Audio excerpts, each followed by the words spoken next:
Okay. Okay, I think we are live. You should be able to hear me. Let's get the music going. There we go. There we go. I think that should be right. Okay. Okay, I see Chalo Paint. Good to see you.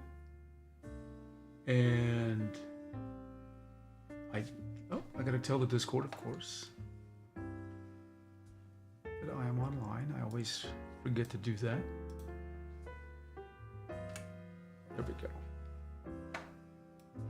There we go. And let me just clean up a few more things. Let's minimize that. Close this. And there we go. Yeah, you may notice things look a little different. I wanted to explain what's going on. My normal camera, which is well, I shouldn't say the camera. The camera I think is fine, maybe. But then the device used to capture the image it's sort of having glitches in the signal. I don't know. Now, could be the camera, could be that device, could be the Mac. I don't think it's the Mac, actually. Very sure it's or it could be the app, Ecamm. I think it is the app because I tested with another camera app and it was working. So for this stream, I have actually I've wanted to do this for a while, but I've been a little afraid to because of wasn't sure what it's going to look like. But it turns out it looks actually pretty good. I'll say, what is it? It is, there's a little tiny webcam. So you're not seeing me through a mirrorless camera. You're seeing me through an actual webcam. Okay, and there's no processing done to this picture. It's just what's coming from the webcam. And it is the, what is the brand called? YOLO Live S3. And I have to tell you, I think this comes really close to what you'd expect. I'm not sure if you were looking at this, you would suspect it was a webcam. Let me find out more. I should talk about this. This is actually YOLO Cam S3. YOLO Live S3. YOLO Cam is another product. S3. How much is it? $200 webcam. And this is the best looking webcam I've ever used. I mean, the best. It looks as good. I think you can tell it's not a high-end, the camera that's actually being used normally is like $3,000. So this is less than a tenth of that price. And I think in a lot of cases, the quality is 90% of what you get the webcam. There's less, shallow depth of field, so you can see what's behind me more clearly, and that's not bad. Some people actually like that look. Some people are getting really tired of like really blurry backgrounds. Maybe I'm getting tired of it. They can look a little too, try hard. Someone's trying too hard to be cinematic. But yeah, I may tweak a little bit of what's going on. Another thing is this camera has a surprisingly wide field of view. So just to show you what that looks like, let me load up the app for a second, which is YOLO Live Compose. I'm going to turn it, I'm going to zoom it out. So set it to its widest, what do you call it? Not aperture, but widest, whatever you call it. That's actually how wide it is. Okay. So there's actually some appeal to this. Because if I ever want to show you a view from down here, it actually looks kind of nice. Originally I had it kind of pointed down a little bit more. So this looks good, actually. This looks sharp and clean. And again, I think many people would say this looks like a mirrorless camera. So let me go all the way in. So this is how much. So it is the zoom, which at this point is digital. I'm not sure where the threshold was met between... actually, I should clarify. I'm not sure how much digital zoom there is versus how much optical zoom. I think there's some threshold where it's starting to do optical. But I would say this is the maximum zoom, and this is really good looking for a maximum zoom. let me go back a little bit. And I think I'm normally like this during my stream. So I think I'll leave it more like this, maybe a little bit pulled out so that as I move around you can see the top of my head. But yeah, I think this actually looks really nice. Okay, let me get my show notes up. And can you hear me? Yeah, everyone can hear me. Yeah, the Shallow Paint says the stream color also seems more vivid than before. It does. There is something about the way it's processing this color, which is, so I have not turned up the saturation. It is, I believe, at 50%. It is just the normal look out of the camera. The shadows are done really nicely. I'm going to turn on, so there's a light right here. You can see the light coming. I'm going to turn on, I have another light. So I'm going to make it evenly lit so it'll make my face look a bit more flat. I just want to show you what the lighting looks like. Hey Saul, good to see you. Why is it not turning on? Oh, I know, it is on. I haven't turned on the light. There we go. Now, this actually probably looks better for some people, but I actually like I could really turn it up, by the way. It is blinding. But I actually like the shadow on the face. It's probably a little, so this is off now. It's maybe a little bit more dramatic. That isn't really my goal. I just think the overall picture looks better. So yeah, good to see you, Saul. Actually, I was planning on streaming Monday, but then I saw, Saul, that you had, you asked me when I was going to stream, so I thought, let's just do it today. Because Sundays are tough for me. I struggle with, I don't know what it is, but on Sundays I feel anxious because all the fun activities are done. And I'm on the West Coast of the United States, so I don't watch TV or anything like that. So there's nothing entertaining happening. And so there's just a sort of, and of course, people are winding their weekend down, they're relaxing, so not much is going on. And so here I am just ready to do something and there's nothing happening. So Sunday nights actually are a period of a little bit of anxiety for me because I'm just waiting to do something. Not waiting, more like I feel anxious that there isn't something to do. Now I fill that time by doing things. So by coding or vibe coding or by drawing or by, if not TV, since I don't watch it, go watch some random YouTube videos. So streaming is one of those activities because I find streaming quite energizing. You went to, let's see, Saul says, I went on a photography walk, shot a bunch of reference photos. Nice, nice.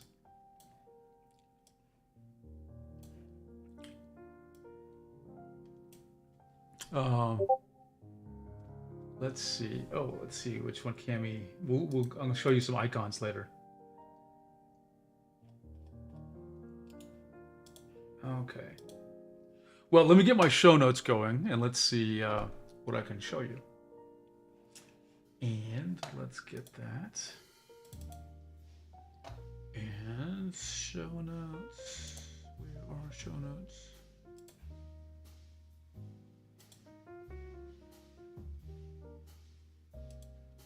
What I do is, as the week progresses, I write things down that I might want to talk about. So I actually have, yeah. So there is actually news. There's, if not tablet news, there is some interesting news that is tablet adjacent. So there are things to talk about that I've collected over the past week and something. And I have another demo to show you of Open Tablet Artist. I have Zunified it. Added some cool features too. Added some really cool features. So let me talk about what's going. You've begun another illustration. I need to do some more illustration. I just draw memes these days. I don't draw. Actually, I did draw an actual thing, which isn't a meme. Someone on the Discord was seeking some feedback on a picture, a drawing, and it seemed like they were having trouble maintaining proportions of a character, so they had a reference image. And I suggested they draw a grid over the reference image and then draw a grid over the blank paper and use that to help see where the distortion is happening. And just to prove it to myself, I'll show it to you in a second. I actually filled in a little bit of the grid myself. And it was wild. You know what? The grid works. The grid really works. If you're trying to, more or less copy or be strongly influenced by a reference image, and you don't have a lot of confidence, and I haven't drawn this way in a while. So, I can work through human proportions and get it, but the grid sort of just keeps you on track. And so I just mechanically use the grid. I'm going to show it to you if I can find it.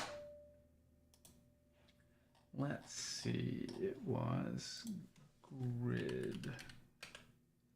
Not GERD, grid.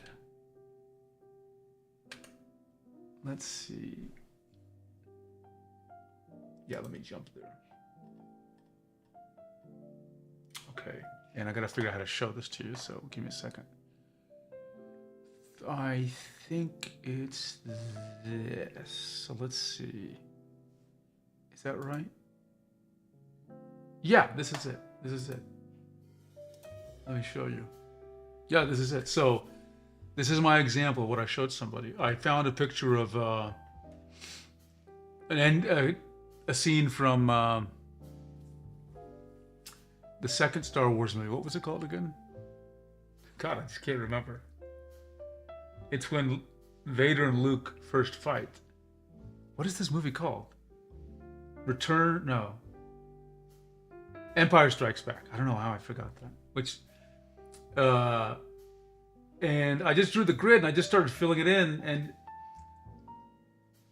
you know what? I was really happy with this. It's not that it takes skill. That's the point of the grid. You don't have to have skill to use the grid. You just have to mechanically do this. And I was happy with the results. I wasn't sure really how well it would work, but I wanted to show that the grid could actually help somebody who wasn't great. And I'm not great at proportions. Meaning I can do it if I work through it and think about it and redraw. But this helped me keep it straight. I know it's a beginner technique, and I'm sure a lot of you have different techniques. So I just wanted to share. I was so proud of doing something that wasn't, drawing a frog. And there we go. And the great thing about this is you don't have to copy it exactly. You can change the picture. Let's see. I've been watching, Saul says, I've been watching a bunch of David Finch live streams. He's an incredible comic book illustrator. We'll take a look in a second. He was studying the works of Frank Frazetta. Yeah, Frazetta. I work while I watch their streams. That's great. Saul, a channel you might want to check out is,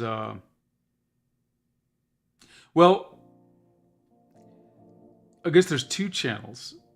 One is, I think it's called Comic Tropes. And the other one is called, it's just a guy's name. It's Pete Beard.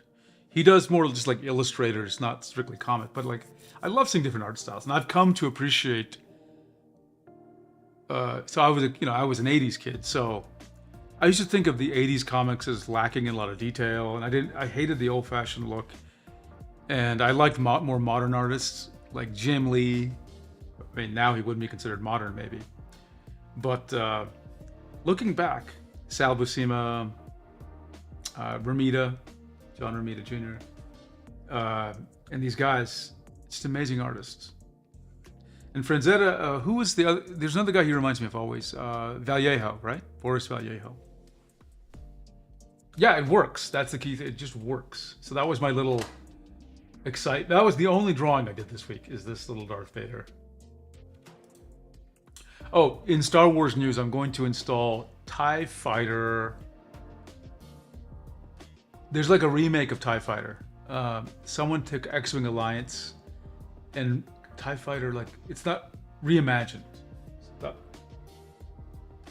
TIE Fighter, call it reimagined. Let's see, David Finch artist stream. Thank you, Cole. I'm gonna save that and look at it later.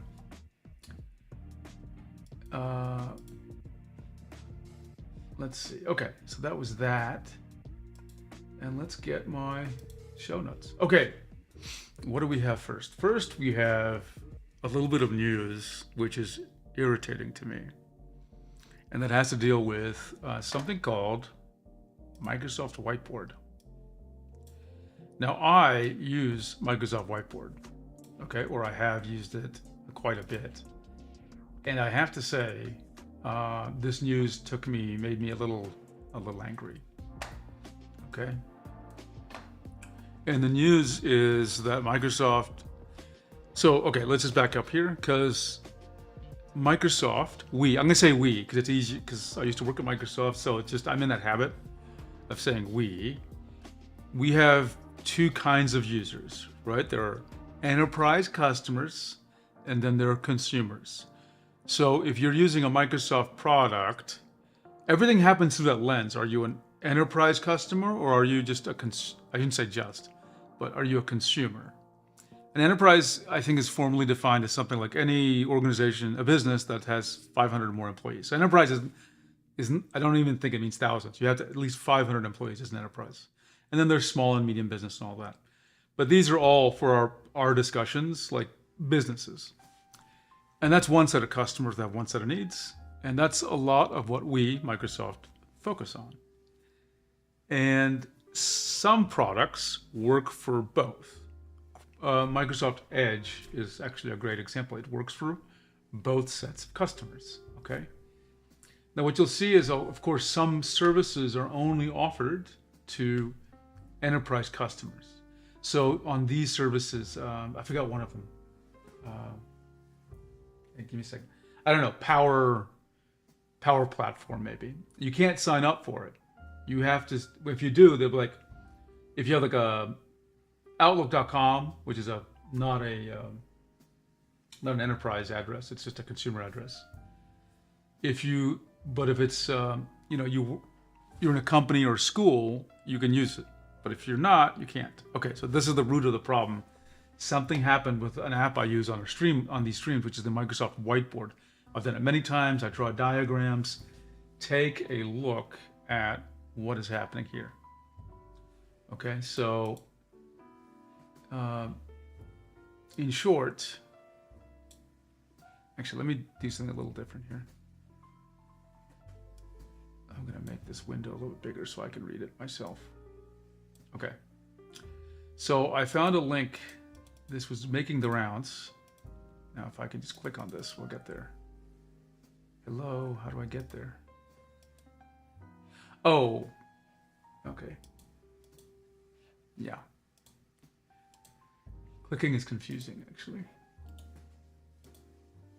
Yeah. Is that right? No, that's the wrong thing. Let me click here. There we go. Okay.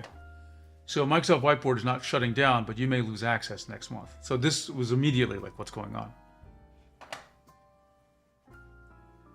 And it looks like what's happening. Sorry, this is Windows Central, so lots of ads. I know I should be using an ad blocker, but I just prefer not to, honestly. Let's see. Microsoft, stupid, all these notifications. I hate sites like this. On August 22nd, 2026, you may not be able to use Microsoft Whiteboard because after that date, the app will require a Microsoft business account. So that means if you're just using it with, like me, I'm retired, so I'm not part of a business. I'm using a personal account. Users with personal accounts will be able to view and export previously created content for a short time, but they will not be able to create or edit whiteboards. So basically, for a bunch of people, and I'm affected, I will not be able to use Microsoft Whiteboard anymore. And the reason given here is that, I'll just read it for you. The change is happening because Microsoft is moving storage for Microsoft Whiteboard to OneDrive for Business. Per the name, it's a business thing, okay? That transition, so not a consumer or a personal thing, that transition will also bring you features and other changes. A side effect is that people without a business account will be left out of the Whiteboard experience. And I think this is awful. I think this is just really awful. One of the things that, I think about is if you can't rely on something. Microsoft is a big company that makes a lot of money. Believe me, it makes a lot of money. And I'm not going to criticize the business decision. I'm sure there are probably very logical reasons for it. And I myself have done this to products. Okay, I've canceled them for people, so I've been on the other side of this. But as a consumer, if you come to use something that Microsoft has put out there, and you're starting to depend on it, and then it's yanked away suddenly and without warning, and this seems to be a very sudden yank. Like it's going to happen in August, so we were only finding out about this a week or two ago. And there's a very limited time window which we'll be able to use it. And we have to just get our stuff out. Okay? And they didn't have any explanation of what getting it out means. Exporting PNGs, I don't know. But the end effect of that is, for a consumer like me now, is that it creates a bit of fear. Like, well, if there's any other thing Microsoft puts out there that is free, now you're going to be a little more hesitant to use it. I use OneDrive. Now I get OneDrive storage as part of my Office 365 subscription, or Microsoft what do they call it? Copilot subscription now, I guess. But if I didn't, then if it was just yanked away, it'd be a problem, right? So I'm not too happy about this. I'm sure there are really good reasons for it. It does cost money to run a service. It does cost money to have storage. OneDrive used to have unlimited storage for people, unlimited. But then people were apparently like uploading, they were like just backing up their movie collection of like terabytes of movies or something. I'm sure it was like, 3 guys were doing it, but each one was doing like, many terabytes. And so they abused the system, and then then they cut it out. They limited it severely for everybody after that. So this is what happens when you just make things completely open and free. But yeah, not good. Now, one option for us is to use MarkerPad. So I'm gonna do a little bit of a shilling of MarkerPad. I bought MarkerPad, by the way. So I've tried it out. Let's I can't show it to you right now, but I will look it up. Give me a second. Let's find it. MarkerPad. And the developer for MarkerPad is actually on our Discord. He's actually the one that told us about this. That Microsoft was taking this away. So you know what? I wonder if I can just download this. Oh, it's a web app. I didn't know it had a web app. I was using with desktop app on Windows. Oh, he's got it on Mac and Linux. So this is cool. There's an iOS app. There's an Android app. There's a web app. And a desktop app is coming soon. That's fantastic. It's on Windows already. Maybe, let's go ahead and just launch the MarkerPad. Privacy matters. Sure, it matters. Launch MarkerPad. And let's create a first document. Hello, world. So maybe I'll start using this in my streams. I'm just typing. Let's see, can I draw on this thing? I'm not entirely sure. This is a beta, so I don't want to say it can do things that I don't. WYSIWYG, source. I'm not sure, because this is a beta, I'm not sure you can draw on it yet, so I'll have to ask the developer. But this is one alternative you check out. I will certainly check this out. So if you're a Microsoft Whiteboard user, try it out. It may save you some time. Okay. So that's MarkerPad. And to be honest, I'm going to try to vibe code my own. I'll try MarkerPad for sure. And I'll find some other alternatives, but I will vibe code my own. Actually, let me just put that down as a follow-up item. There's a couple of follow-up items here. We'll say, so these are the stream follow-ups. Stream follow-ups.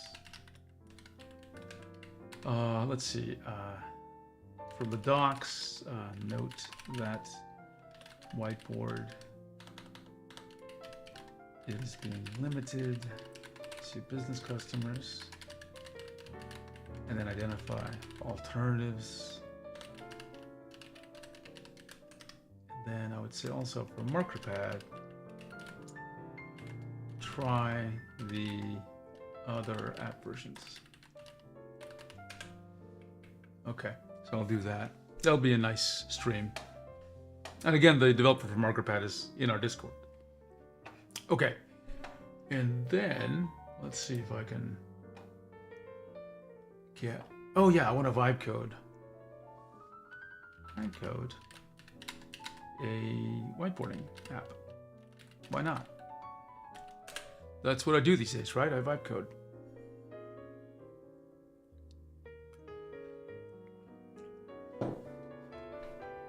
Okay, so that's that for Microsoft Whiteboard and MarkerPad.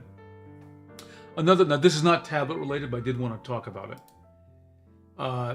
Back in, I guess it must have been the early 2000s, or maybe it was even the late 90s, Microsoft had some games, and one of my favorites is called Crimson Skies, which is kind of like a pre-World War II flight sim adventure game. Like, it's not a normal flight sim, Crimson Skies. But apparently, this is now coming out for PC. And again, this is an old game. Let's show a little bit of gameplay of it. And I will mute it, because God knows. Crimson Skies. Not Crimson, but Crimson Skies. 5 years ago. Okay, looks like there's some gameplay review. So I'm just gonna open it up.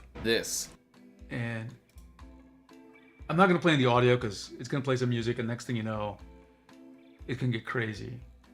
So it's looking good, actually, I would say. This actually doesn't look half bad. So you can get the style of the game.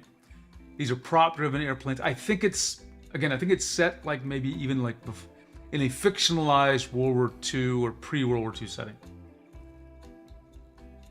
Maybe a little bit after, I'm not sure. But it's not quite steampunk, but I think if you enjoy it, you might like this kind of game. And not realistic flight physics either, but it's just fun is what it is, right? I think they have improved the graphics just a little bit, but not really. They haven't like remastered the game. It just plays now correctly on a modern Windows machine. So I'm excited for this. I'm very excited for that. And actually, what are the other games now that we're looking at this? Blinks, don't care about that. Fusion Frenzy, don't care about that. Conquer, I don't care about that. I care about Crimson Skies. Maybe more are gonna come, so we'll see. Okay, so that's the second of it. Okay, this is one I've always wanted to talk about. And finally, we can explain this. So back in the, again, this is another like 1990s thing, 1996, 1997. Microsoft, you know what IRC is? Internet Relay Chat. So it's a chat. And Microsoft implemented a chat system or a client, a UI for it. Microsoft, well, it's not really a flight simulator, Dick. It's a game. It's a gamey flight simulator. I think if you're a DCS guy, you probably would not enjoy it. It's just fun. It's fun and silly, and you find biplanes and things like that. So comic chat, as you type, it creates a comic. Now this is 1996, so there's no AI, but it had some kind of research where it would zoom in on certain characters. There's a predefined set of characters, and they had different zoom levels, and depending on the emotional tone of what you were saying and the kind of thing you're doing, when you're asking a question, they would focus on different characters as the conversation is happening. I'm going to see if there is an actual demo of it, because it's hard to describe. Let's see, Microsoft Comic Chat. So again, it's a chat UI, a Okay. Let's just watch this. How do I make this bigger? I don't even know how to make it bigger anymore. There's no zoom on this. Okay, oops, you can't see it. There you go. So this is not pre-drawn. Well, sorry, when I say this, their elements are pre-drawn, but these panels are dynamically generated as you go back and forth. Okay, that was a terrible video. Oh, there's a commercial for this? Okay, this is interesting. Oh, music, can't play music. Let's see if they show a little bit of comic chat.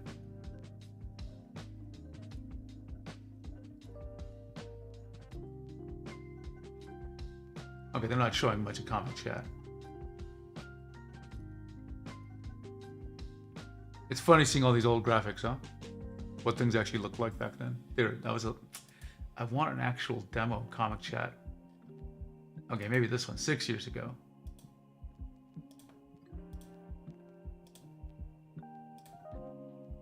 Yeah, there it is. You can actually see how this works. As people are chatting, the strip is built up. Okay? That was cool. That was actually like a cool thing. And I always wanted to, of course, this is an intellectual property issue. People don't want to see these random characters Microsoft created. They want to see, Bart Simpson or something. So of course that would never happen.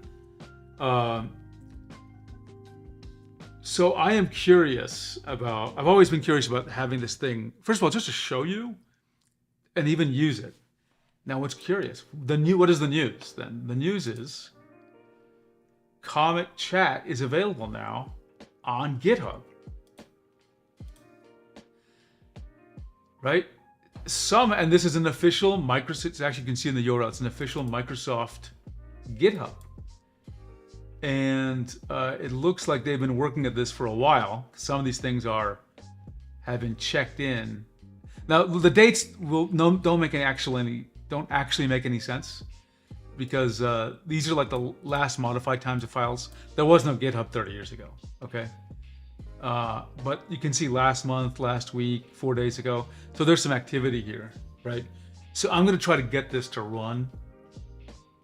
And I guess the thing I would wonder about is if you know where I'm going with this, right? If I took a little bit of AI, could someone modernize it? Could someone take this and use it with a little bit of AI to not only modernize the code base, but also enhance it to create an actual comic, right? Remember, it is reacting to what you're doing, right? It is taking the emotional content of what's happening and changing the layout dynamically to suit with the conversation. So I think it's fascinating.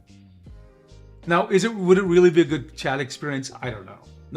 None of us actually use it that way. We just tried it and it was just cool, right?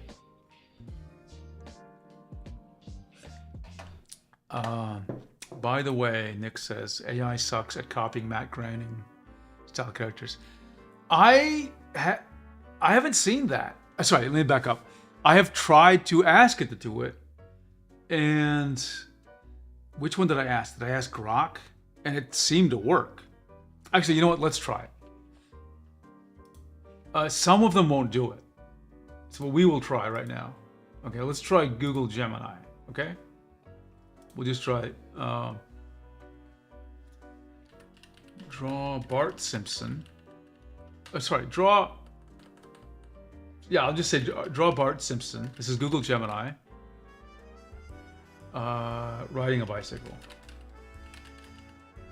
Look what happens.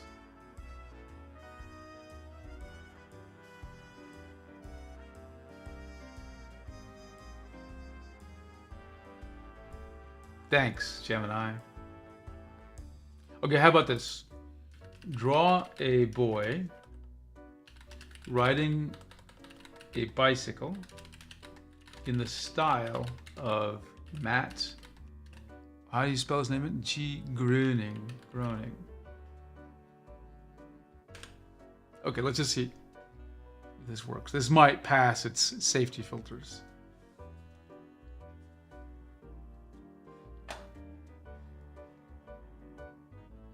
I don't think that's bad, Nick. I mean, there's a cut. By the way, I had this is my standard query. Draw Peepo riding a bicycle in the style of The Simpsons. So the first thing is, I can have it. It's triggering on the word Simpsons, obviously. Okay, so that's the first test. Does it freak out that I want something in the style of The Simpsons? Won't do it. Second thing, so thanks to you, I realized I can ask for the artist style. What I notice here, okay, so one more, this is a standard query I do. It has traditionally been the case that AI will mess up the bicycle. And I've drawn a bicycle manually, and there's lots of little details you gotta get right. Like the chain, like the chain has to work logically, right? And the pedals have to, the feet, what do you call it? The legs have to be long enough from the body to actually connect with the pedals and not be distorted, okay? And you have to draw the bike and the body a little differently to make it work. Like Peepo's legs are very small, so like you gotta do a little fakery there. But here's what I get here. The bicycle looks accurate, right? Look at what they capture here. They capture the front brakes, they capture the chain, the pedals, the pedal wheel thingy. Sorry, I'm not a bike guy. They get the treads on the tire. The spokes look correct, right? There's a little bit of irregularity here, but not bad, right? A human would actually do this because they're just not paying too much attention. It's got this little thing to hold the, what do you call it? The something on the back. The seat is correct, even the way the seat connects to the body. It says groaning bicycles. There's a water bottle holder. It's got light. There's a wire from a cable from the brake thingy on the handlebars. So like, it really got a cartoon bike very nicely. So I don't think this is terribly wrong. The character looks good. The left leg may be a little longer to deal with the bike. I'm not sure. To deal with the pedal, but not a big deal. The character may be a little a little too happy. The Simpsons house is in the back, right? It's kit bash. See, masking artifact. It just bashed together stolen elements. It's putting together bits of kit, is I think what you're saying. It's got a dog that looks like Santa's little helper, but it's a cohesive scene. It's got the cooling tower. The Simpsons house is correctly drawn with the pink Simpsons car.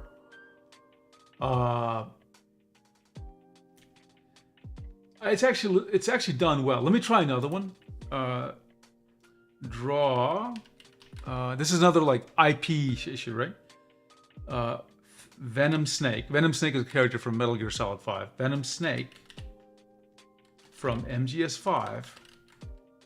MGS5 riding a bicycle in the style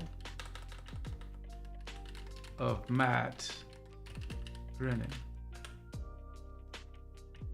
So we'll just do another one.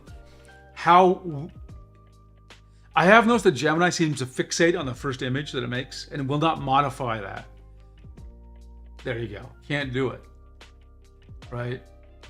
It just can't. Okay. So I'm gonna draw one more thing with a different AI. Give me a second. Let me log in. I'm using Grok, by the way. Let's just see. Control V. Oops, no. Grok will generally just do what you want. Whether that's good or bad, it will draw. Okay. Let us show you this. Okay. First of all, I will say that looks like Venom Snake. This one looks like Venom Snake. Not exactly, but some of these characters don't neither look like Venom Snake, nor do they match Matt Groening's style. Look, here are those artifacts, the weirdnesses of the bike. Look at this bike. The chain is completely messed up. The spokes are very irregular and they don't even fully connect, right? There's a bunch of wires here that connect to nothing, right? Like where's the brake actually? This one's not too bad here. I'm surprised Grok didn't do a better job, actually.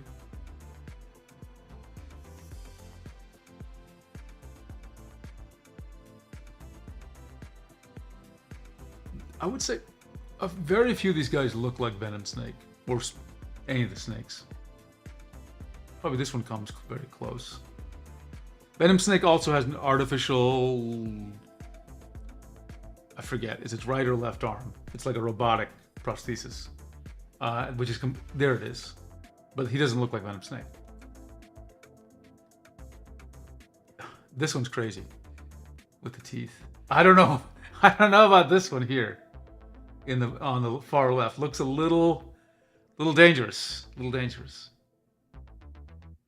Yeah, I guess it's oh, I see. I was wondering about the teeth here because it's confusing Venom Snake, the Hideo Kojima character, with Venom from Marvel Comics. Okay. Anyway, so it's a hit or miss. You know, what you get may be not what you expect. But anyway, the point is, you know, maybe with a little bit of AI and comic chat, you might be, you know, be able to do what you need. Maybe I'll experiment with that. Okay, there's another thing some of you may be interested in. I don't do 3D, but this guy, let's see if I can bring him up here. And I'm going to put the link in the chat, actually, copy.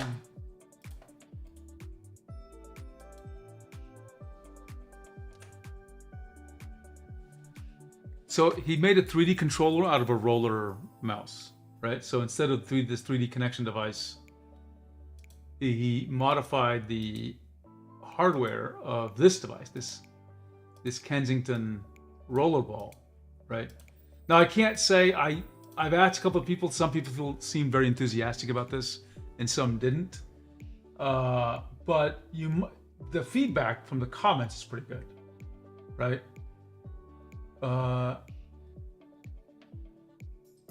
So hopefully people enjoy this. Again, I don't do 3D, but I wanted to share this with you because I know some of you do like 3D, and this might be something that's interesting for you. I don't know if it's actually cheaper than the options, but this is $250.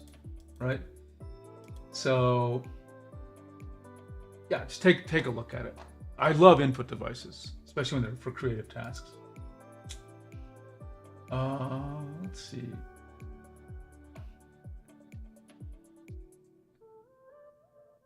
Okay, I'm going to skip some of these. I'm going to get back to them later. And we're going to talk a little bit about some updates. I'm going to begin with Zune. And Zune was Microsoft's media player. It was a device, actually. And the Zune device was, very, very cool. But the Zune device is also DOA when it arrived. Lots of people it was a failed product. The driver is the most complex part of 3D connection. Nick, I'll take that as you do 3D, so you're familiar with this kind of thing. As I'm learning, drivers are complex, as I am learning. We're gonna watch that. I have watched a bit of it, but not the full thing. But we are gonna watch it live. Okay, getting back to Zune. So I want to show you Zune. So Zune had, let me just show you what Zune is. These are the Zune devices. So I had one of these, or this one's actually the one I had. So I loved my Zune, and the UI was really cool. Like it was very, what do they call this interface? Oh, it was the Zune UI or Metro or something, but really focused on topography instead of buttons, instead of, what do you call it? Skeuomorphism. It's all about topography. And they had a desktop app. The Zune desktop, which only worked with the Zune, by the way. And it was basically a reskinned Windows media player. Let's find. I think this is a decent. It's very blurry. but this shows you what the app roughly looked like, right? Again, look at the top. It was, very typography focused. I've always been in love with the use of typography to indicate structure. And the reason for that is, I have to go back and talk about computers for a second. So this is something I always, when there was a new program manager that was working with me on user experience, I would always have a discussion at some point, or it wasn't like I was trying to bring up the topic, but in the middle of our discussions, I'd say something, right? Which was trying to emphasize how confusing UI can be for normal people, meaning people who didn't work at Microsoft. Because we're abnormal. If you work on software, you're somewhat abnormal in that there's very few of you compared to people who just use software. And actually, they don't necessarily use it a lot of people use software because they have to for their job or something. It's not something they choose to. Maybe that's changed with the rise of mobile devices. But the statement I always make is, I'd show them actually this. I'd show them kind of like this screen, and I'd say, what do you see on screen? Right? Just like this, except it was Windows. And they'd say, well, I see it's a Mac OS, so they'll say, I see the dock at the bottom, and there's app icons there, and some of them are running and some are not. And then I see the menu bar, and it says that Chrome is running, and there's the file menu, and then there's all these icons on the right, and I see the time and date there, and there's a window, which is they say the Chrome window, and it's got all these tabs. And I said, everything said is completely accurate, right? Let's see, Nick says, Aaron did an amazing job, the best review so far. I'm still mad that Wacom made AP2 for only 2025, and newer tablets, but the pen looks good. It does, and I will talk about it. I did update my docks, and I did a comparison dock between AP2 and AP1, which I'll show on the stream. So what I told these people that I would talk to is, well, you and I see all those things. We see Windows, and we see apps, and we see the dock. And I said, do you know what my mom sees? I mean, now she's more sophisticated, but that time, this was like she just saw things on screen. I said, for us, seeing these rectangles on screen, these little images, these icons, has meaning. We already know what they mean. They slot into our heads. Like, we know this frame is a window, and that window means things. It means it's an application running behind the window. And the window itself has certain properties we can expect. It can be dragged, etc. And I said, for a lot of people, or at least we should take the perspective that what's on this, most people think of the screen as a piece of glass with color on it. Like, the things they see on the screen don't have any inherent meaning. They might get used to it, but the idea that there's a window that's an app versus a pop-up versus, those are constructs not in their head, right?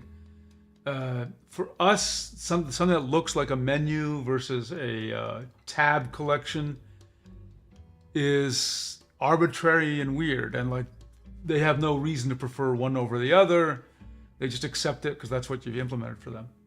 So I said our risk is that we're designing stuff that we intuitively understand, but a normal user will look at it, and because they have no frame of reference, they're very confused.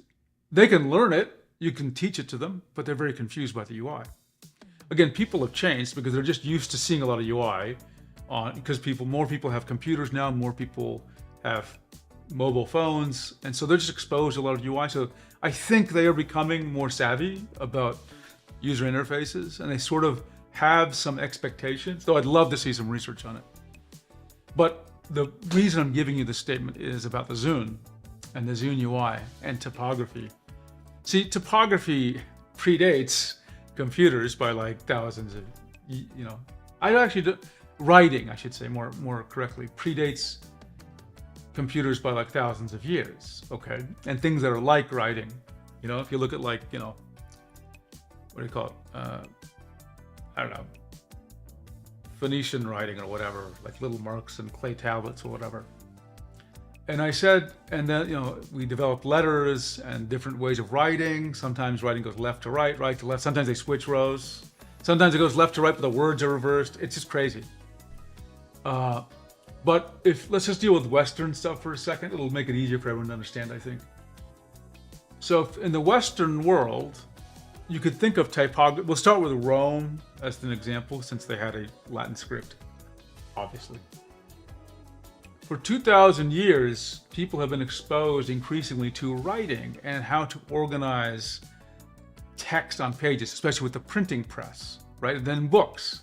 So we have trained people to scan a piece of paper or something rectangular and look for things. Like they look for headings, they look for periods and spaces and commas. Like you've trained the audience.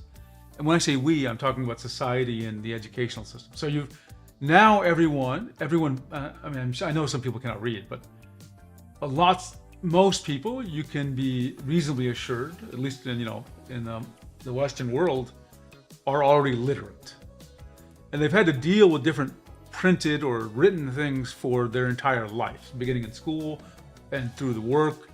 At home, they have to read prescription pill bottles. So like typography is in their life, okay?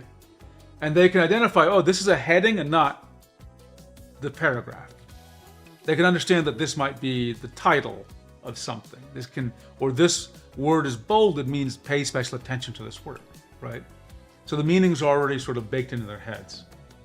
And the brilliance of the Zune design is we're going to take advantage of all that 2,000 years of thinking about how to present information, and we're going to leverage that for an interface. And I love that concept, right?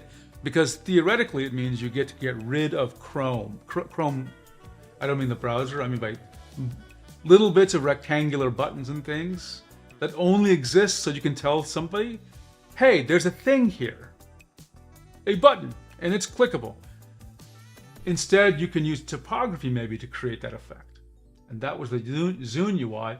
You can see in this UI, there's very little indication that something is a UI element. One of the few things that are here that's a UI element, especially when there's a word there, is the search bar. Like it has an icon, which means search, and, oh, sorry, you can't see it. Hang on. This UI, mostly just typography will reveal what's going on, right? Like this list of tabs here, it's just a bunch of words, and the current tab, if you want to call it that, is artist, and it's bolded. So we know which one's the current selection. I was fascinated by this. And for this reason, I decided, I've been working my drawing tablet Data Explorer. And for this reason, I decided to take the Explorer and Zunify it, to start bringing typography as the primary organizational, I don't know what the right word is, philosophy or the organizational principle behind the UI. Or at the very least, make the UI seem much less Chrome focused. And I want to show it to you. Let's just bring it up here. And I'm going to paste the link in the chat so that everyone can see it.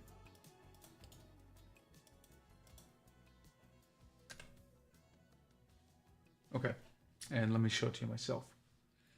Here it is. So it's the same sort of features, but much less Chrome, right? You can see how I navigate between these different tabs up here, right? It's just typography changes, which is the selected item.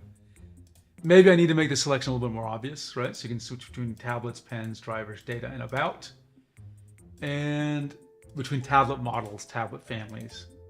It just makes it look cleaner. So I'm very happy about this. The UI was just looking too much like a database data entry UI, so this cleaned it up quite a bit. Again, this is just the beginning. I'm not done here, but I wanted to show you this because it's going to lead into my next example, which is Open Tablet Artist. Okay, let me take a sink of water. I said take a drip, take a sink of water. Take a drink of water. How I split those words up to drip and sink is interesting. It needs to be studied. Okay, 1 second. Let me just have it built here. And just because I'm super lazy, I'm gonna have Claude build it. Some very interesting things I gotta show you here. Some very, very interesting things. I just pulled Latest changes. Latest changes. Oops, let me do one more thing. Just connect one more display to this, so that can make it easier for me to demo this to you, since I can see it on another computer, another monitor.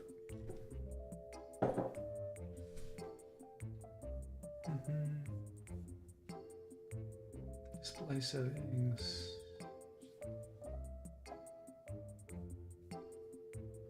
Identify.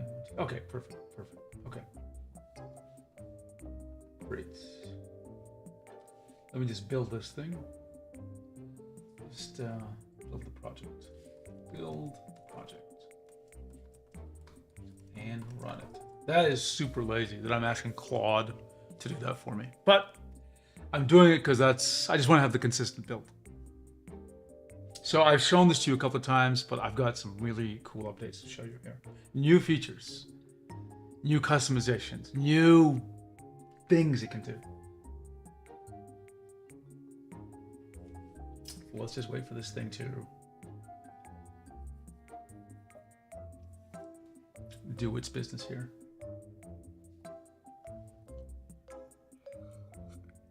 It is available as a binary as well, but I just want to make sure I have the very latest compiled here.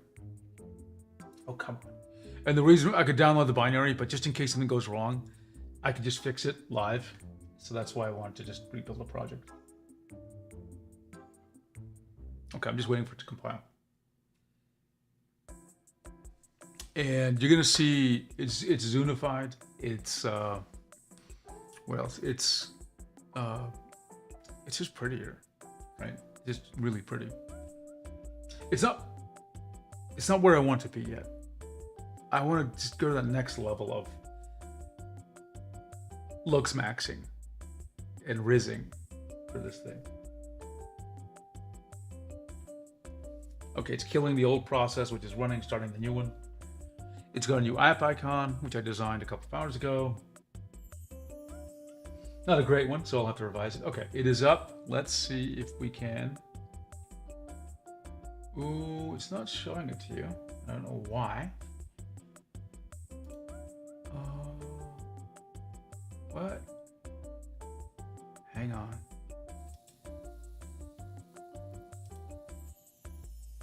Oh, I know what's going on here. Okay, hang on.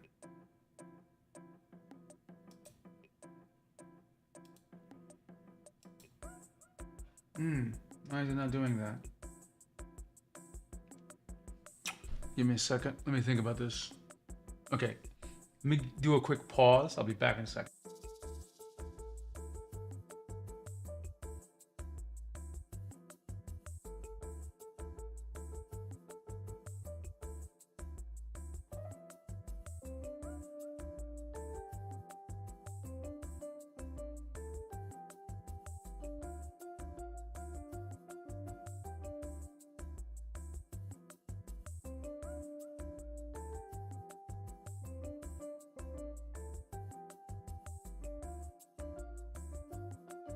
Okay, I might be able to figure this out. Let's see.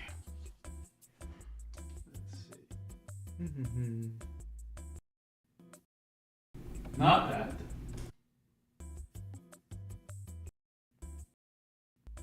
Almost. There we go. Woohoo! Got it working.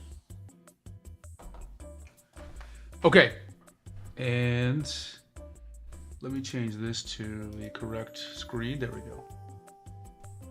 You saw a little bit of flickering. That's the weird camera issue. Okay. So here it is. This is the latest. This is Open Tablet Artist UI.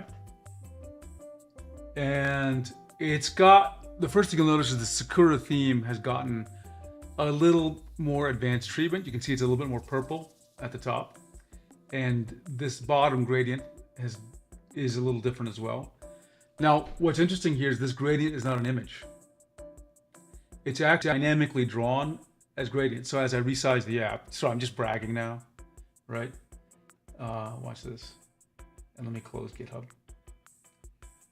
It actually just redraws. Like it scales as much as it needs to, right? So that's a really nice feature. So it works in any resolution. And actually, these colors can be modified. So part of the thing I'll be able to customize this. So I'm going to come up with different themes. This is the Sakura theme. I'm going to do like a winter theme with more blue look. Maybe like a forest theme with more green, that kind of thing. But now I can't draw a bitmap for it. I just can go in here and actually modify the colors myself. Okay, so some things that are updated here. First of all, new logo, right? You can see it right there. And you can't see it in the taskbar because I have to repin it, but it will show up there for a normal person. Actually, I might be able to do it right now. Let's see. Under settings system, if I create a start menu shortcut and turn it off and back on, and let me close the app and restart it. Hang on, and move my face out of the way as well.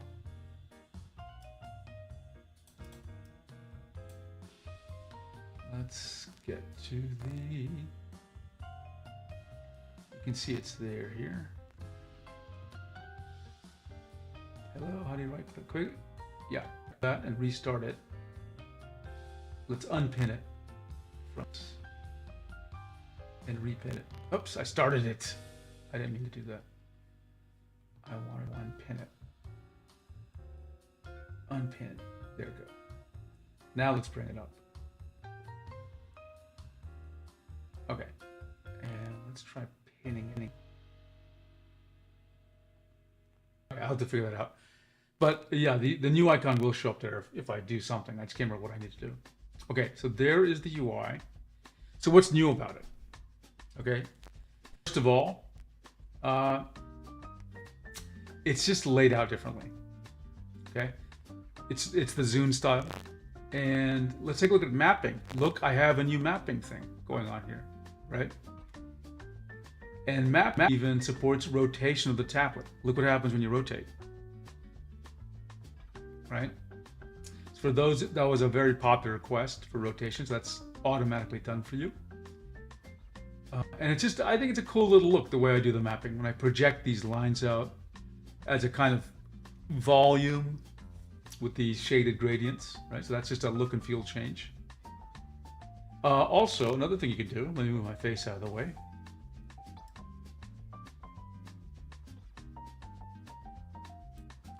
You can change the size of the active area. Now watch what happens here. You just take one of these corners and drag it. Now, no matter what you do, you will not be able to make it distorted strokes. That's why it's locked into that aspect ratio.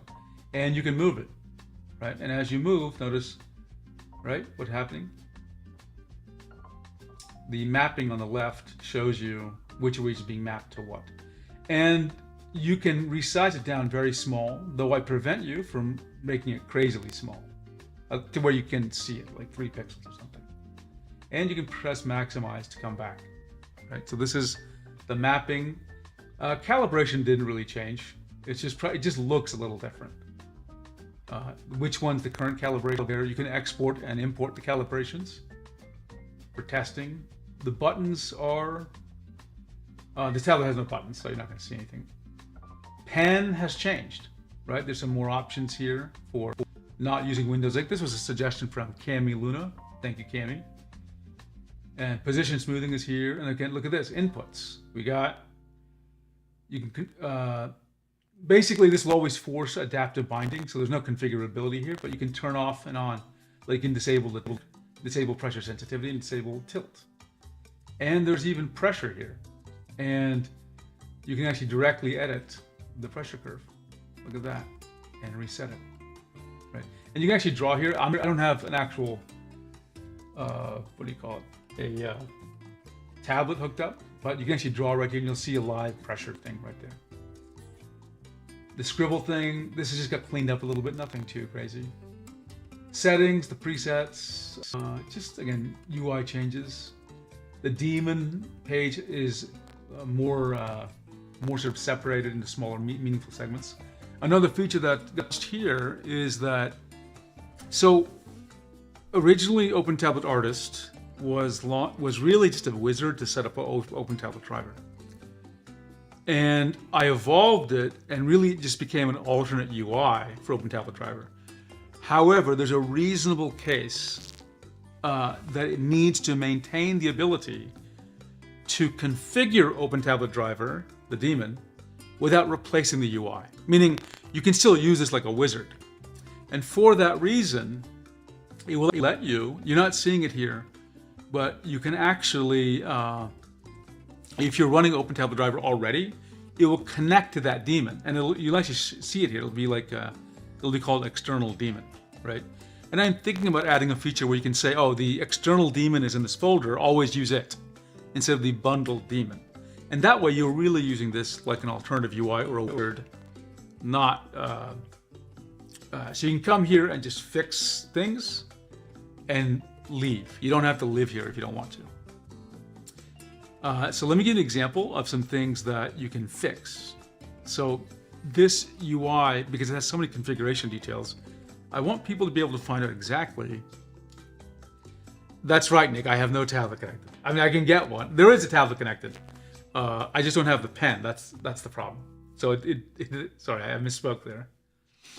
It's the Moving 13 that's connected. You can see that, in fact, in the Home tab. Moving 13 is, in fact, connected right there. So what I was saying was you can use this as an alternative UI. Now, I didn't want to do a wizard, because I think wizards have problems. So I went for a health remediation model, which means it'll identify things that can mess up your settings from an artist perspective, and it'll tell you how to fix them or configure them. So let's actually do that. Let's go to developer, and I have a set of things you can actually do to mess up the configuration.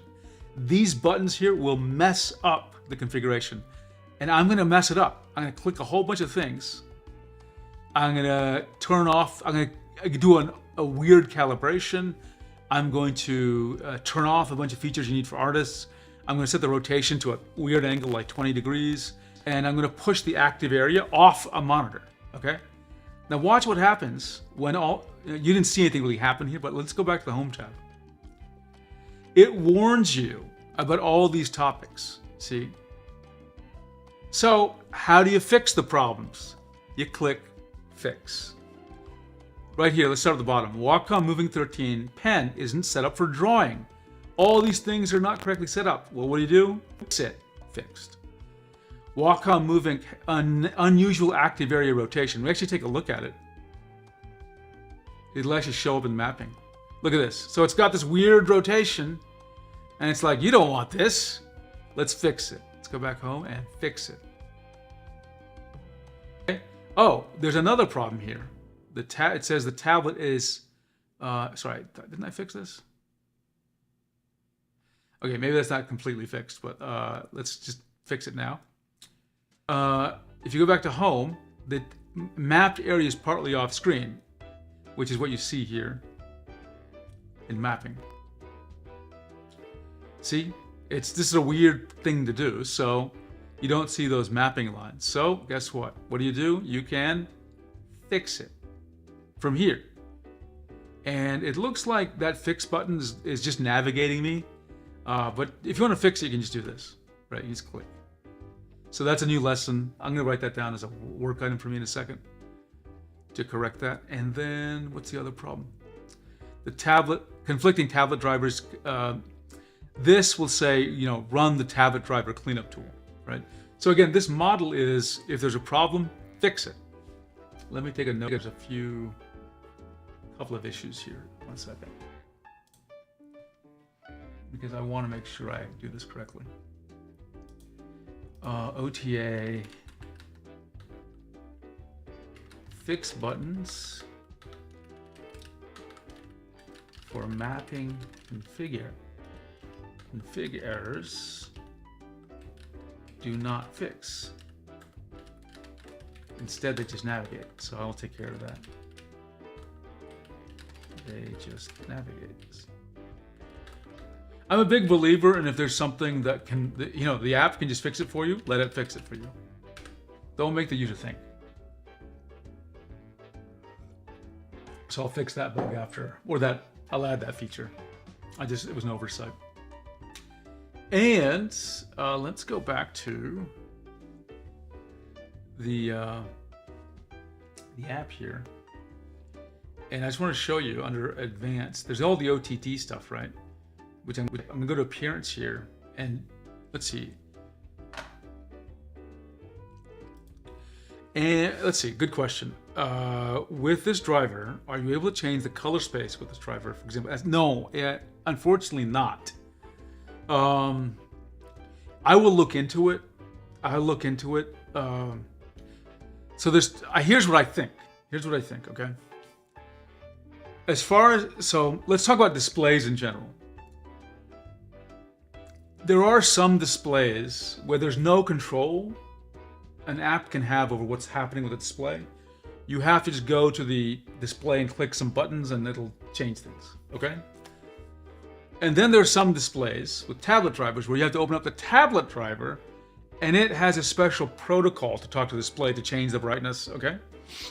And then there's some displays which have something called, DCI, no. It's something like DCI or DDC or DDI or something. Device display information, something. But basically it means an app, if the monitor supports that DDI thing, the app can like trigger certain changes in the monitor. Now, not all monitors support this. Not all displays support this. I will check for that. But in any case, I'm almost certain it would not work for all, well, maybe many pen displays, but I will research that. So let me add that. Check if you can control the color space of a monitor display via, I think it's called DDI or something. It's a question, Tyrifu. It's a really good question. I don't believe it'll be possible, but I will absolutely check to see if I can. It's a very common question. At the very least, I would like people to, maybe I can read the information and say, oh, at least it's configured this way so people can see the configuration.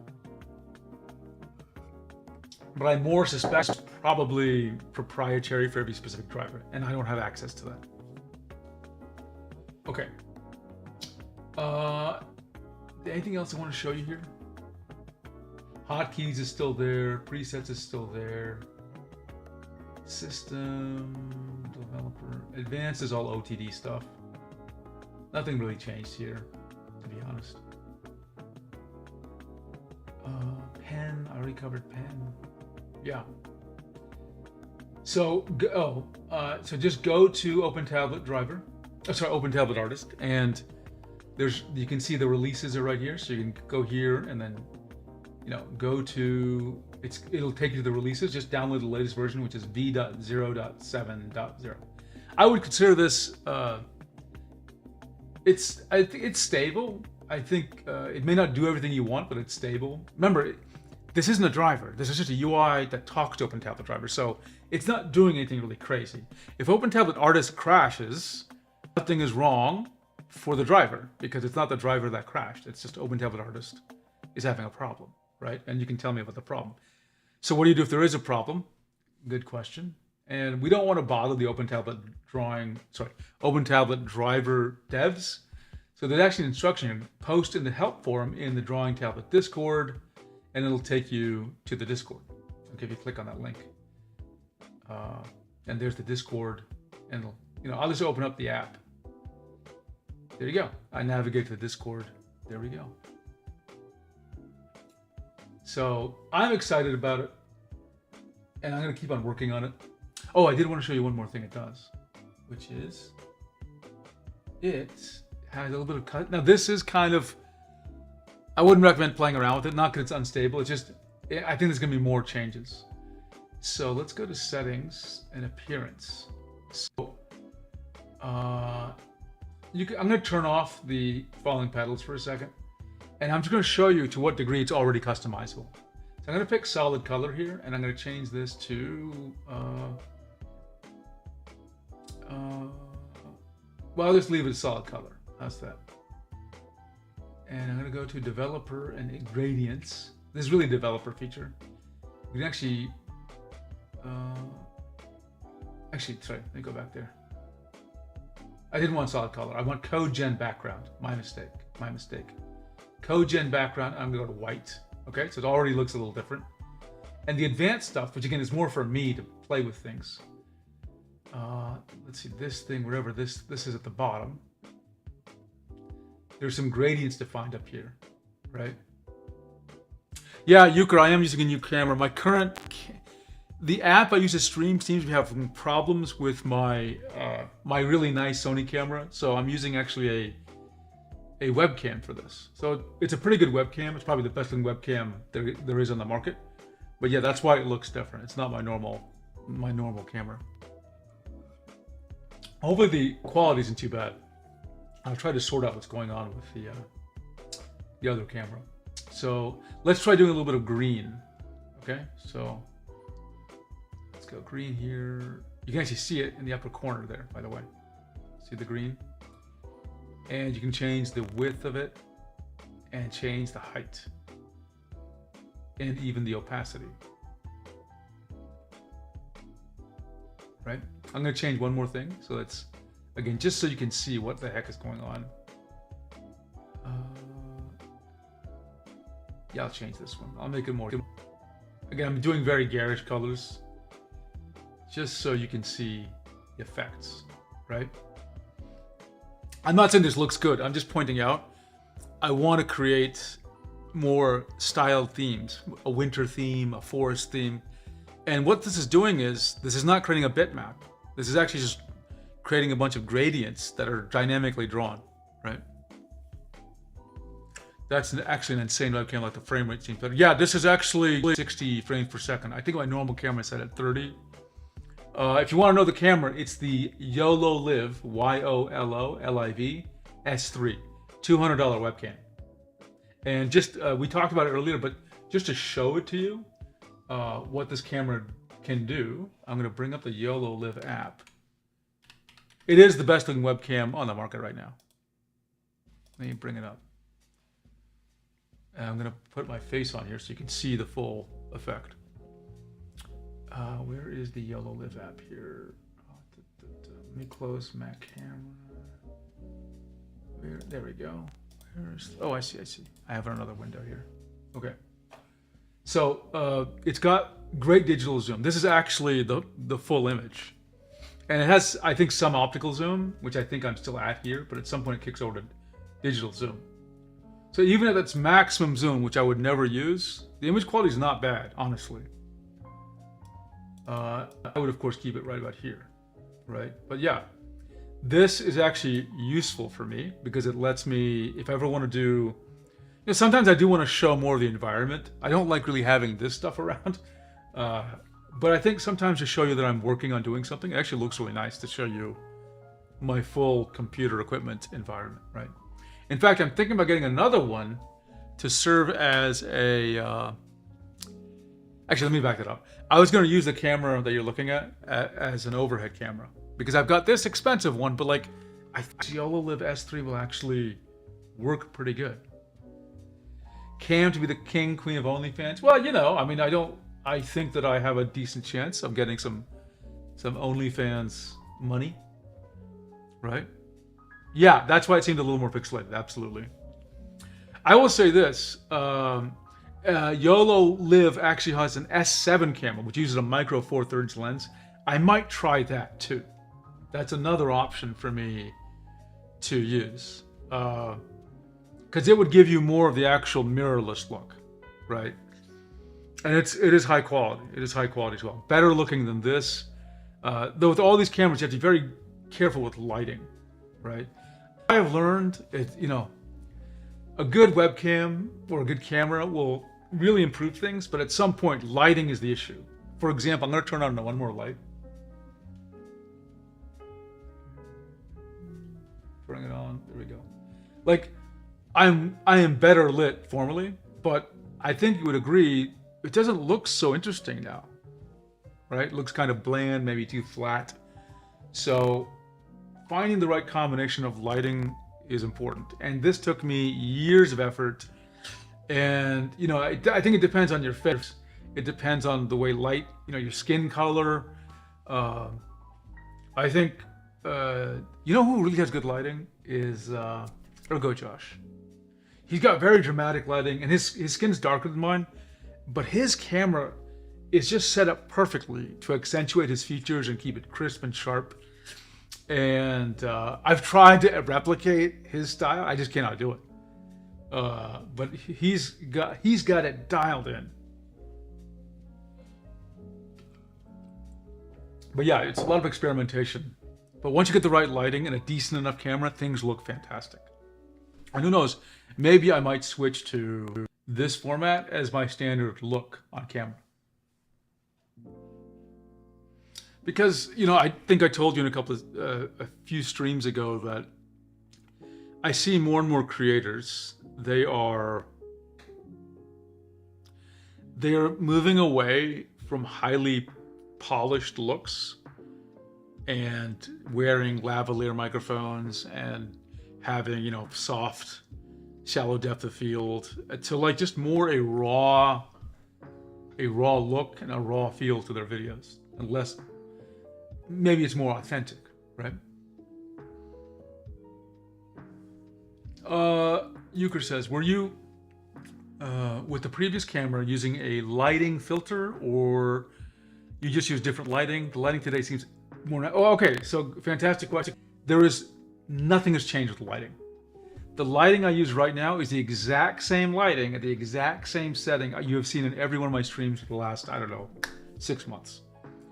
The difference you're seeing is the camera. Okay, now, there was one tiny change. I did turn up the light a little bit because the normal camera I use has a very, it's wide open. So the aperture is like 1.4, so it lets in a lot of light. So the lights don't have to be as bright, right? They're not super bright right now. It's light and it's got medium brightness, but that is the only change. The position hasn't changed, the color temperature, and there's no filters. There's no like processing of this image. It's not being like graded or anything. It's just what the camera is getting. So it looks pretty good. Actually, I shouldn't completely say that. In the camera, I have it to be like a little more, I took away a little contrast, I think. And I did the same with the Sony camera I normally use, right? But there's no like processing after the camera. So everything you always see in my streams is from the camera. I don't have any other thing going on. But I like the colors. I think it looks really good, right? I think it looks good. If you're looking for a camera, YOLOLIV S3 is a fantastic choice. And I think that, occasionally I talk to people at work and they always ask me what equipment I use. And, I don't want to always tell them like, buy this $3,000 camera. I think they could use this camera. And, I have a television, that's what I'm looking at when I look at you. I think they could use this camera and they would look professional as hell, right? So I'm very excited about it. Now you see how, of course, the negative of this wide open view, you see how messy the room actually is. It's not as clean. Yeah, it is funny. It is funny how different things can look. Okay, I'm going to zoom it in a little bit more to my normal. Because I don't like to always show the equipment around me because it's just kind of messy, right? Just hide that. But there's sometimes I do want to gesture with my hands, and having that wide view is very good. Yeah, small changes make a huge difference. I think I said earlier a few minutes ago, it took me 2 years to figure out lighting. And what I meant by that is not that I'm good at lighting, but in this specific room, at this specific desk, with my skin tone and the specific lights I have, I repositioned and I just experimented until I found this look. And I could do a small change and it would not look as good. I'll tell you what, I'll try a small change and I'll just show you how bad it'll look, okay? Watch this. The light is pointing at me, okay? I'm gonna rotate the light so it's pointing at the ceiling. Okay, now watch this. Oops. Okay. So let's see, and I'm gonna maximize the light here for a second. Okay. I'm gonna turn on the other light and do the same thing. Now this is easily reversible. I just want to show you like literally what happens when you do this kind of, okay.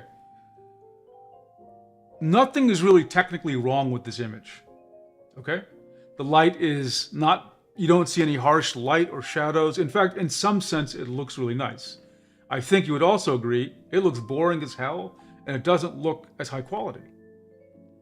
I didn't change the lights. I just did them up at the ceiling, okay? Now again, some of you may actually like this.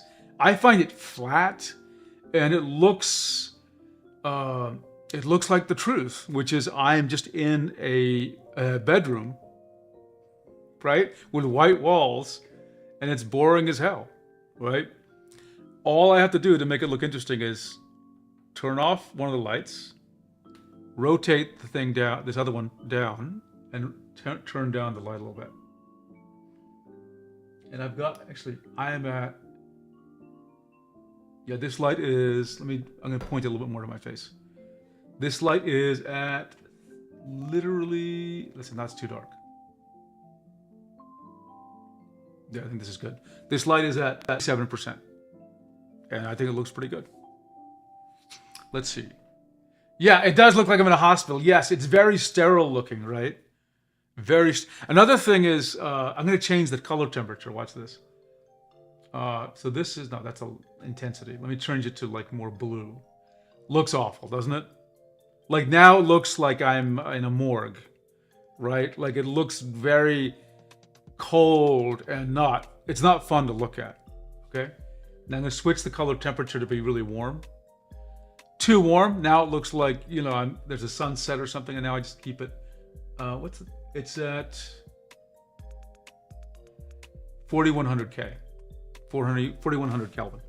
I think this works well with my skin tone. So you gotta experiment with what works right for you.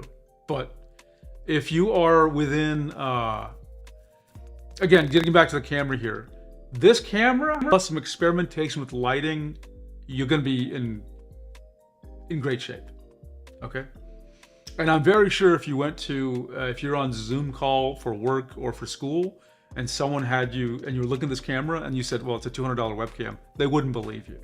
They would not believe you. YOLO Live S3. I recommend it. No problem recommending it. Let's see. Nick Tyler says, Saul says, what is the drawing tablet off to your left? Yeah,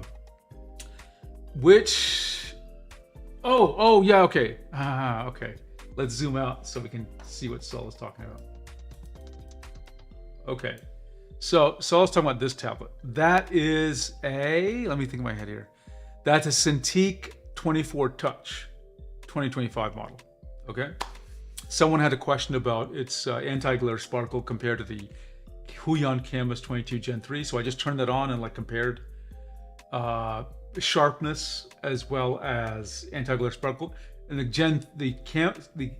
Canvas 22 Gen 3 compares very well with this, right? Compares very well. Same amount of anti-glare sparkle. This might have a little bit less, and same sharpness, in my opinion. So there we go.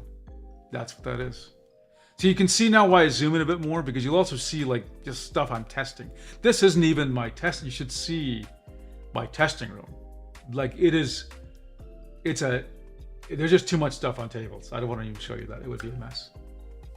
Magic Chalice Paint says. Okay. Nick says, it is called floodlighting. Reflectors are defining how your light beams work. Okay. I don't know light terminology. It sounds like Nick does know. By the way, do you like this view? This kind of seeing behind the curtains a little bit and you're seeing all this equipment around me? Because I think it is kind of cool in some ways. Right? It is kind of cool. I gotta tell you, I'm just going a little tangent here. I gotta tell you, I'm pretty happy right now with how much weight I've lost. I am down to 213 pounds. Now my goal, by the way, next year is 160. But I've made a lot of progress this year. I think you know that. And when I first started my stream, I'm going to be very honest with you. I was a little nervous about it because I wasn't liking the way I looked. I looked like a beach ball. And I mean, it just looked sick, really. And you couldn't see my eyes really very well. And I was very embarrassed by it, but I thought if I don't stream, if I don't show my face and have the courage to do that, I'm never going to do this, ever. So it took me a lot of getting over that and seeing myself, which if you're not happy with the way you look and you see yourself in front of people, you might not, you know, can be a little bit of a traumatic experience. So it's been a big change this year, and I'm happy to say that I'm looking at what you're seeing right now. I'm like, hey, not bad, not bad, right? So I hope you agree with me that, and more important than that, I'm just happy I can share a little bit of my progress with you. Let's see, Nick says, basic portrait lighting is not that hard if you ever learn photography. I have to more formally study it, Nick. I can just say that I did look at a lot of lighting tutorials for YouTube videos and things, and I wish I could say I found one that would just work. I tried so many different things, but none of them looked right. Again, I would say for me, it's a combination of literally the specific room I'm in, with a black curtain that's in front of me, with the wall on my left, and there's no wall on my right, and this light, and its temperature, and its position and size, and the desk being light wood. All these things are making the image look good, right? If I change one thing, it's going to look strange. So I really, I am amazed by people who work well with light. I would honestly like to try a more cinematic look, just to see how far I could get. But I'm pretty happy with where I landed right now.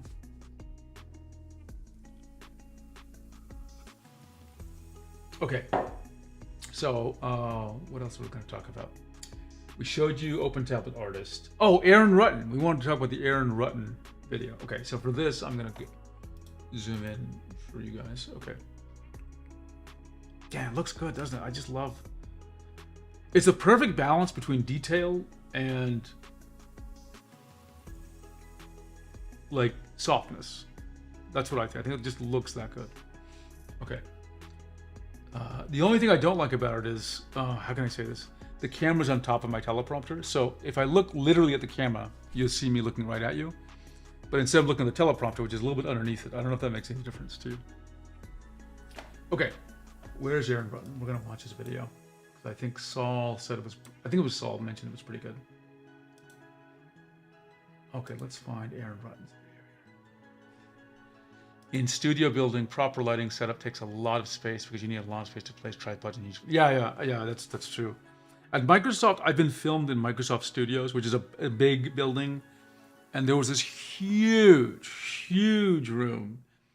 I mean, it was like 2 stories tall, lighting everywhere, and there's like, you know, a film crew. So there's a director, there's one guy was on a teleprompter, another guy was like just helping out, and there was one more person there, and then I had a guy helping me from my team, and there was a makeup artist who set me up, right?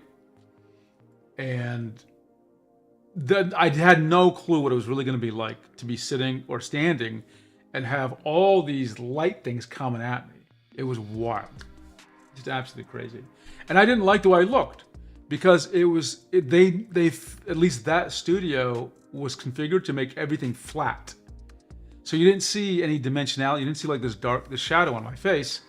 And it ended up making me look, well, bigger. And I was pretty big at the time. I did not like the look at all. I was not happy with that. So I'm not going to share that video. Okay, let's see. Let's get to Aaron Rutten. And the art pen too. Oh, actually, before we get to the video, I'm just to make sure you understand, I'm gonna give you the links to my art pen 2 documents. So give me a second. Okay, art pen. So I updated my art pen 2 measurements. So let me, first of all, just paste the link from the art pen 2 here. Okay, there we go. And then there's a linked doc from there that compares the art pen 2 to the art pen 1. And I'm just gonna paste it in. We can talk about it later. We'll get to the Aaron Rutten video. There we go. I think that's, yeah. Okay, let's find Aaron Rutten. Aaron Rutten.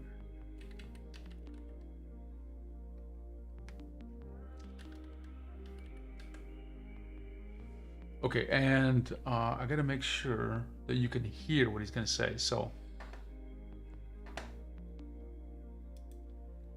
so Euchre says, you do look healthier, but who knows if it's the new lighting, but good to know you had good progress in your weight loss. Ah, thank you. Yeah, progress, I'm halfway to my goal. I'm not gonna tell you my starting weight because it was pretty high. So let's see, Aaron. Let's just play a random Aaron video just so I get the audio working. Where are my audio levels here? Audio levels. No. There we go. Okay, let's take a look at the levels.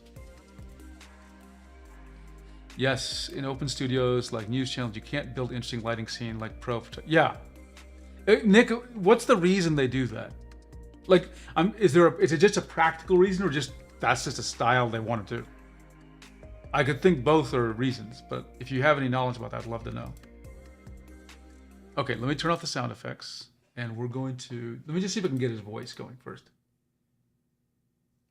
Okay.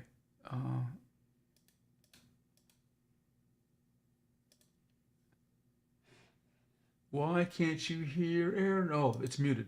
On Patreon. While the previous system worked for a time, It has become cumbersome. I think you can hear Aaron. Okay, so we're good. Let's then go to his channel and find his latest video, and we're gonna watch, okay? We're gonna watch Aaron. This is the Art Pen 2 review from 8 days ago. So we'll just watch it in its entirety. I'll pause to react. It's not every day I get excited about a new piece of digital art tech. Well, maybe it is. Anyhow, today I'm absolutely elated about this new pen that Wacom released. It's the rotation sensation, the Art Pen 2. If you've been watching my channel for some time, you'll know that I am in love with the Wacom Art Pen. I believe it is the most underrated piece of digital art tech out there. Unfortunately, the original Art Pen was discontinued, and it's now very hard to find, not to mention expensive. I was genuinely troubled by this, because why would such a useful feature be discontinued? I have 2 of the original Art Pens, but they don't work on some of the newer tablets. Fortunately, I now have the Art Pen 2, which I will review for you today. I have my own criteria to test this with, but I also asked members of my Patreon for their questions they would like answered. Let's get started with this review with a quick disclaimer. Oh, just one thing. So we're going to take a look, obviously, at this video, which goes on for 18 minutes. But we're also going to take a look at the comments that are in the video that people have been writing, because I think those are a good source of extra information for us. Okay, let's begin again. About how Wacom sent me this pen for free for review purposes unconditionally. As always, all opinions in this video are my own. So what makes the Art Pen so special? Unlike the vast majority of pens out there, the Art Pen supports barrel rotation. And can everyone see he's actually doing the barrel rotation? That's not tilt that's being demonstrated. This means when you rotate the pen, you can change the angle or other properties of the brush you're painting with. A good example would be a flat brush like a fan brush. See how I can make both branches that hang down and point up? This makes it very easy to emulate palette knives and other types of angled effects. If I am painting mountains, I can easily curve the paint strokes to shape the form. You'll see this done by Bill Alexander or Bob Ross with their physical palette knives. Or if I'm painting evergreens, I can angle the branches so they aren't all uniform. Rotation is also very useful for painting waves. Actually, I love the demo he's showing. I think that's a question why I see a lot of people have is like, well, what good is the barrel rotation? And his demonstration is very compelling. It's very obvious why you might use it. Sure, you can angle brush dabs with the tilt expression, but for certain types of brushes, this requires your arm to be at very awkward and uncomfortable angles. Rotating the pen feels much more intuitive since that's how you do it with a traditional flat brush. To my knowledge, the only other pen manufacturer that supports rotation is Apple with the Apple Pencil Pro. However, the Apple Pencil is pretty crappy and I don't enjoy drawing with it. That's not to mention you have to charge the Apple Pencil. The Art Pen is battery free. Now that Wacom offers the Move Ink Pad line and the Art Pen 2, the iPad has lost its edge in the mobile painting space. The only downside I can see to using rotation is Let's see. Nick says he is doing what should be done, showing how you use it in real work. Yes, yes. that you have to have more awareness or control over the pen. If the pen is rotated the wrong way, the stroke won't look right. Brushes I want to pause on that. He said something very important, and I'm going to expand upon it. So I say it probably in a way that's more complicated, and I should probably simplify what I say. But I guess the more straightforward way of introducing this topic is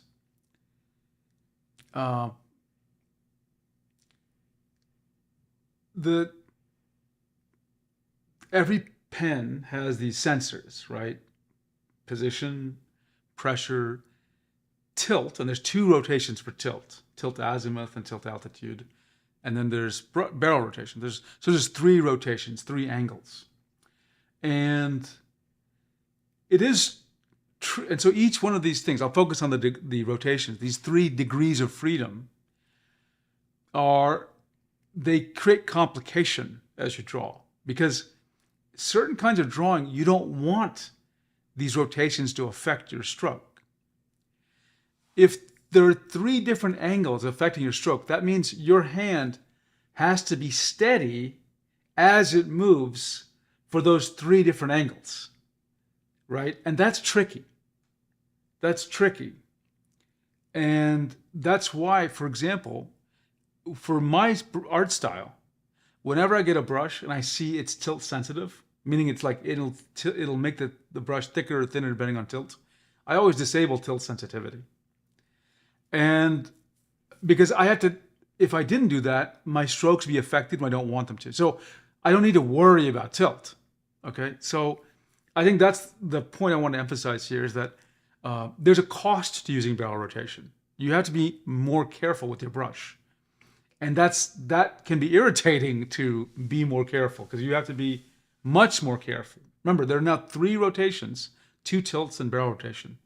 So this is one reason I disabled the 2 tilt rotations, and this is one reason I almost never actually use barrel rotation.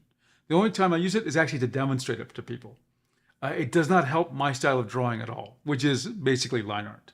I mean, I guess it could in some cases, but it does not come up enough for me. without rotation enabled will work as expected. Because not many pens support rotation, it's an expression that is not widely supported in art apps. However, many of the most popular apps support it, such as newer versions of Krita, Rebel, Clip Studio Paint. Let's take a look at this. Corel Painter, Photoshop. This is actually a really good list. Krita. I will say, with the Art Pen 2, I was not able to get barrel rotation to work on the moving pad, right?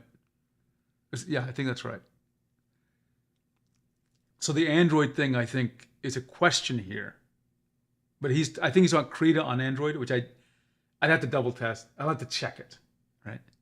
I thought I did, but let's see. Nick says, true, for proper use of tilt, you need specially tuned brushes with properly activated sensors. By default, brushes in PS are not tilt enabled. Yeah, and I think he's going to cover how to enable them.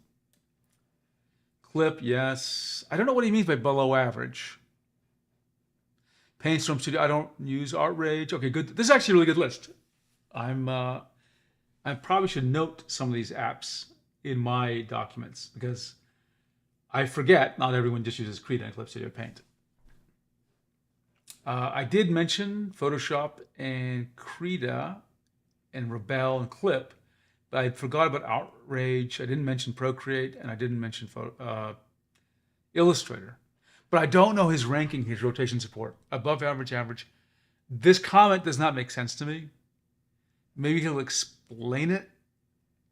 What does he mean by below average? Maybe we'll see. Rebel is amazing. It is truly amazing. Okay, I need to take a quick bio break, so I'm going to be back in a minute. Okay, so just be patient. I'll be right back.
Okay, I am back.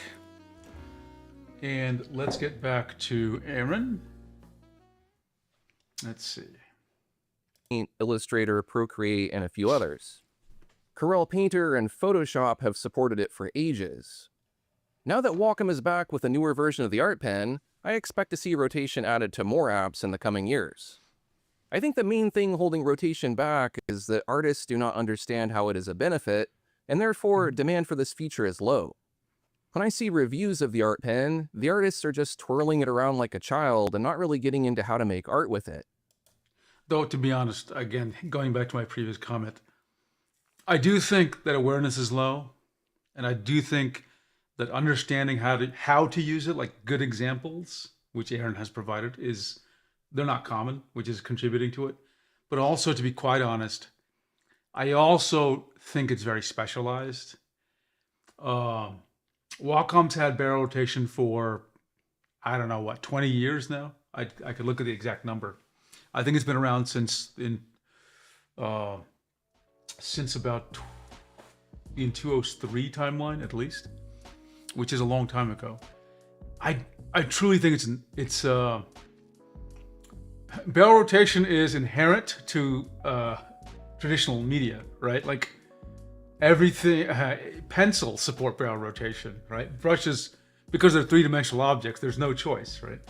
But I do think that for digital art, it's a relatively esoteric feature. In fact, there are negatives to having barrel rotation, just like there are negatives to having tilt. There are negatives to having pressure as well, though we don't normally think of it that way. So I don't think that awareness is going to drive barrel rotation usage to 50%. I would love to know the Wacom numbers. I'm going to just make up some numbers here. It would not surprise me if Wacom would come to us one day and say, because they're the only ones who have barrel rotation besides Apple.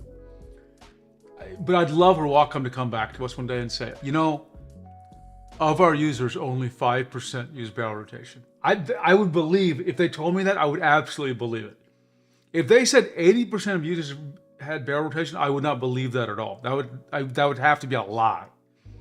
The reason's simple, like the pens are more expensive, right? A lot of the tablets don't support barrel rotation, right? Like none of the consumer tablets do. So I don't believe the number can be high. I think the number is low. I think it's absolutely going to be less than 50%. I think it's going to be 5 to 10%. Now those people probably really need barrel rotation. They probably demand it and they'll be very frustrated without it. But I don't think you're going to see people, even if they know exactly what it does, I don't think you're ever going to see massive adoption. That's what I think. Okay, let's get back to Eric. I think you really have to have a background in traditional painting to understand what it is meant to be used for.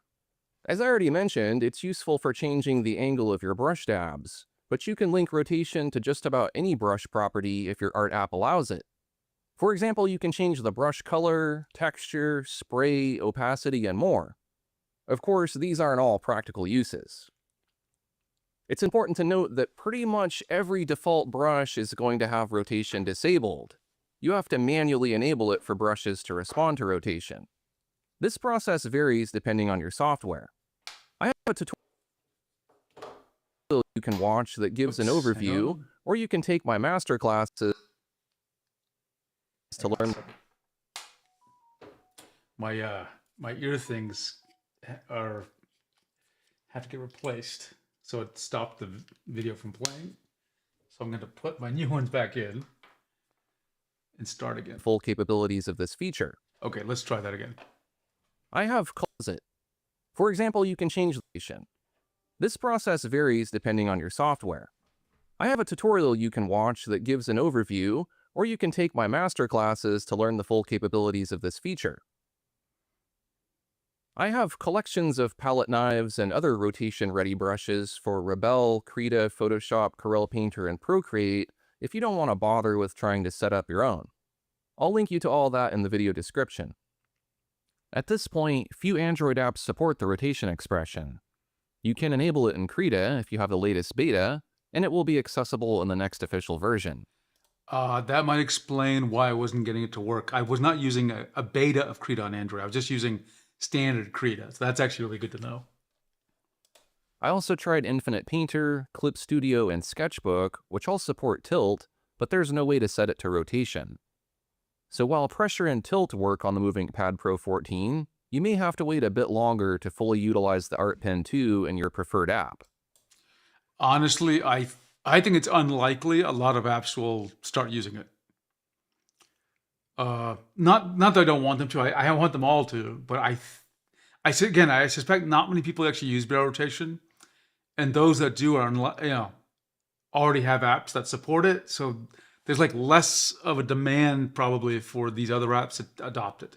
Again, I wish they did because I want to see these features supported everywhere. But I wouldn't like maintain an expectation that it's going to happen. When you are converting brushes to use rotation, you may need to adjust the default dab angle so it aligns correctly with your brush.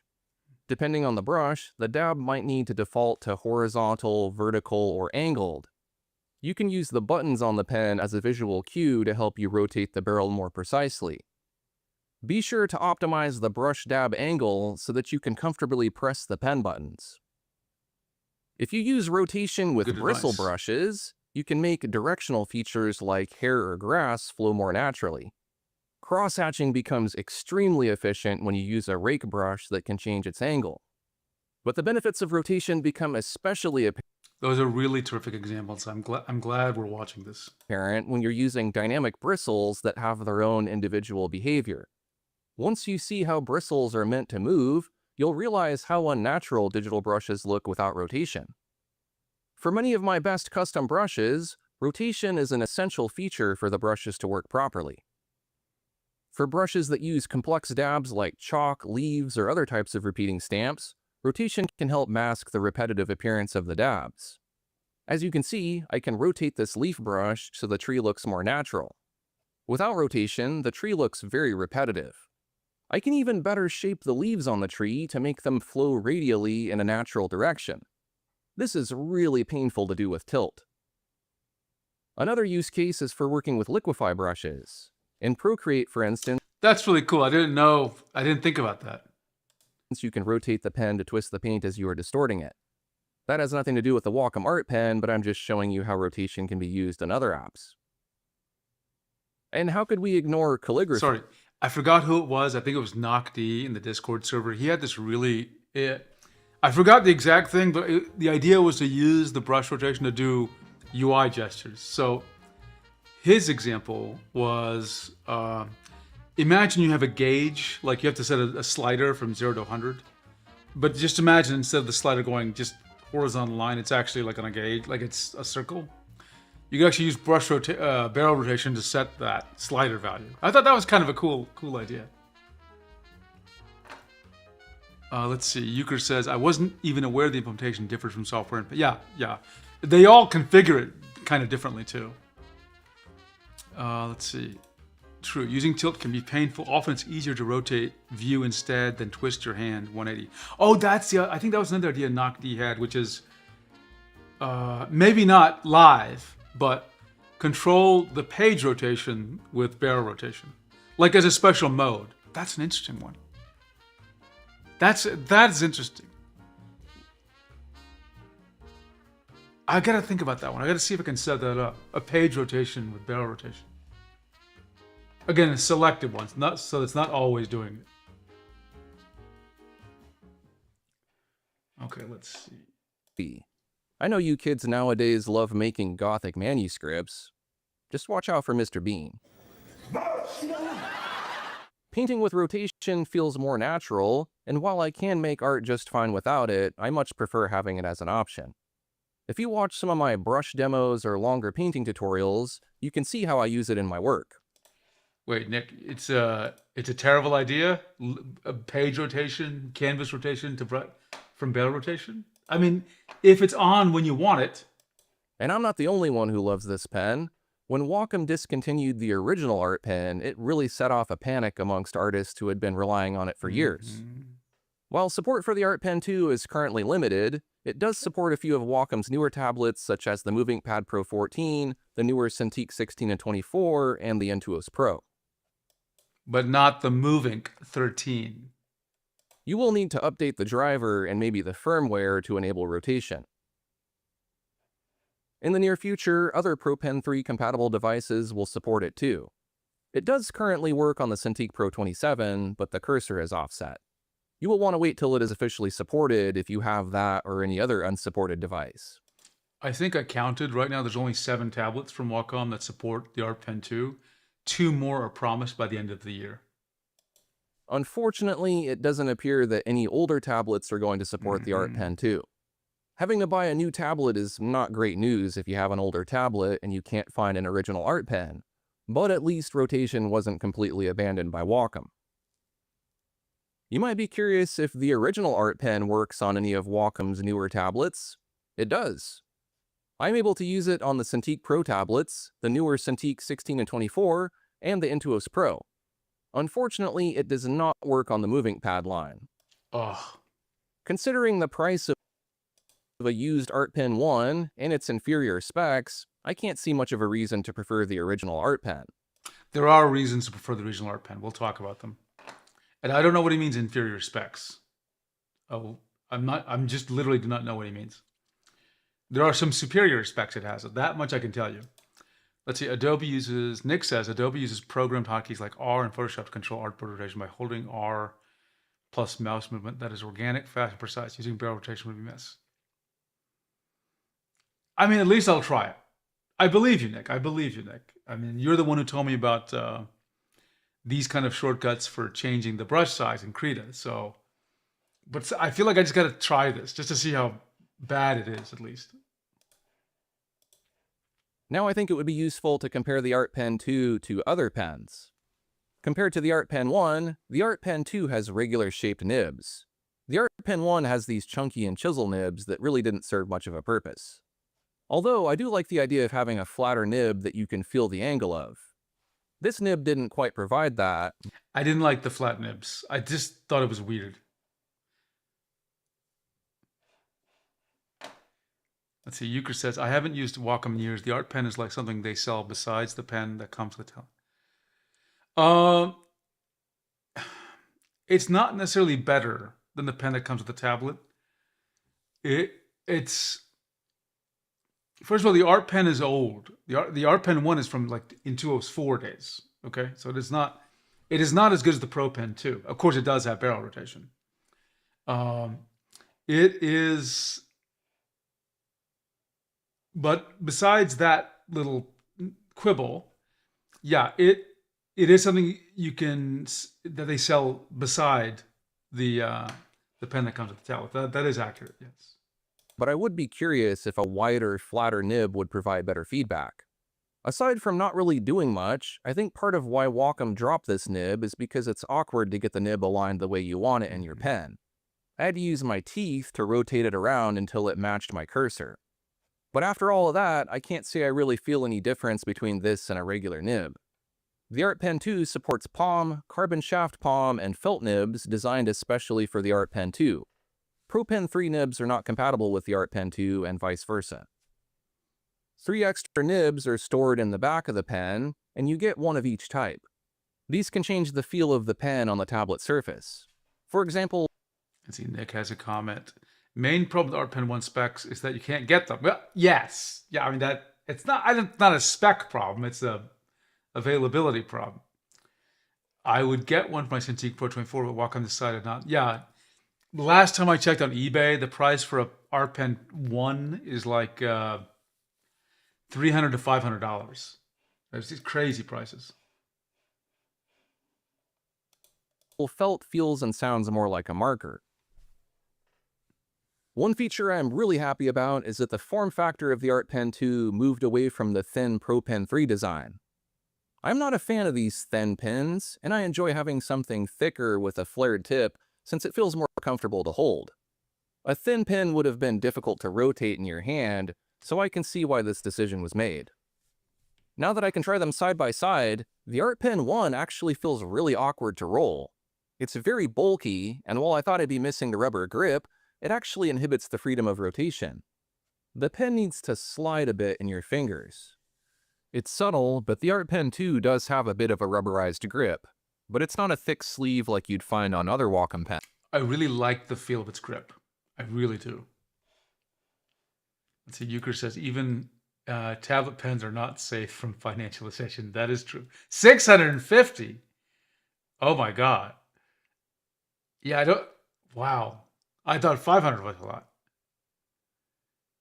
I feel like somewhere somebody's sitting on a mountain of art pen ones and is just speculating to where he can charge 1,000 per pen or something. The Art Pen 1 is like a sausage, which also makes it hard to roll because it catches on your palm. The steeper flare of the Art Pen 2 guides the pen away from your palm. The Art Pen 1 buttons also stick out more and make it awkward to roll. The Art Pen 2 buttons are more flush. All of this makes rotation feel noticeably smoother, which is reason enough to upgrade to the Art Pen 2. I find that with the Art Pen 2, I'm less prone to accidentally clicking the buttons. So I do like buttons better. On the side of the Art Pen 2 are 3 programmable buttons. This gives you 1 extra button compared to the original Art Pen. I have mine set to resize the brush, right-click, and then the third button will vary between art apps. In Rebel, I will have it toggle between Paint and Blend. The pen definitely looks a little less fancy than the older pens like the Pro Pen 1 or 2.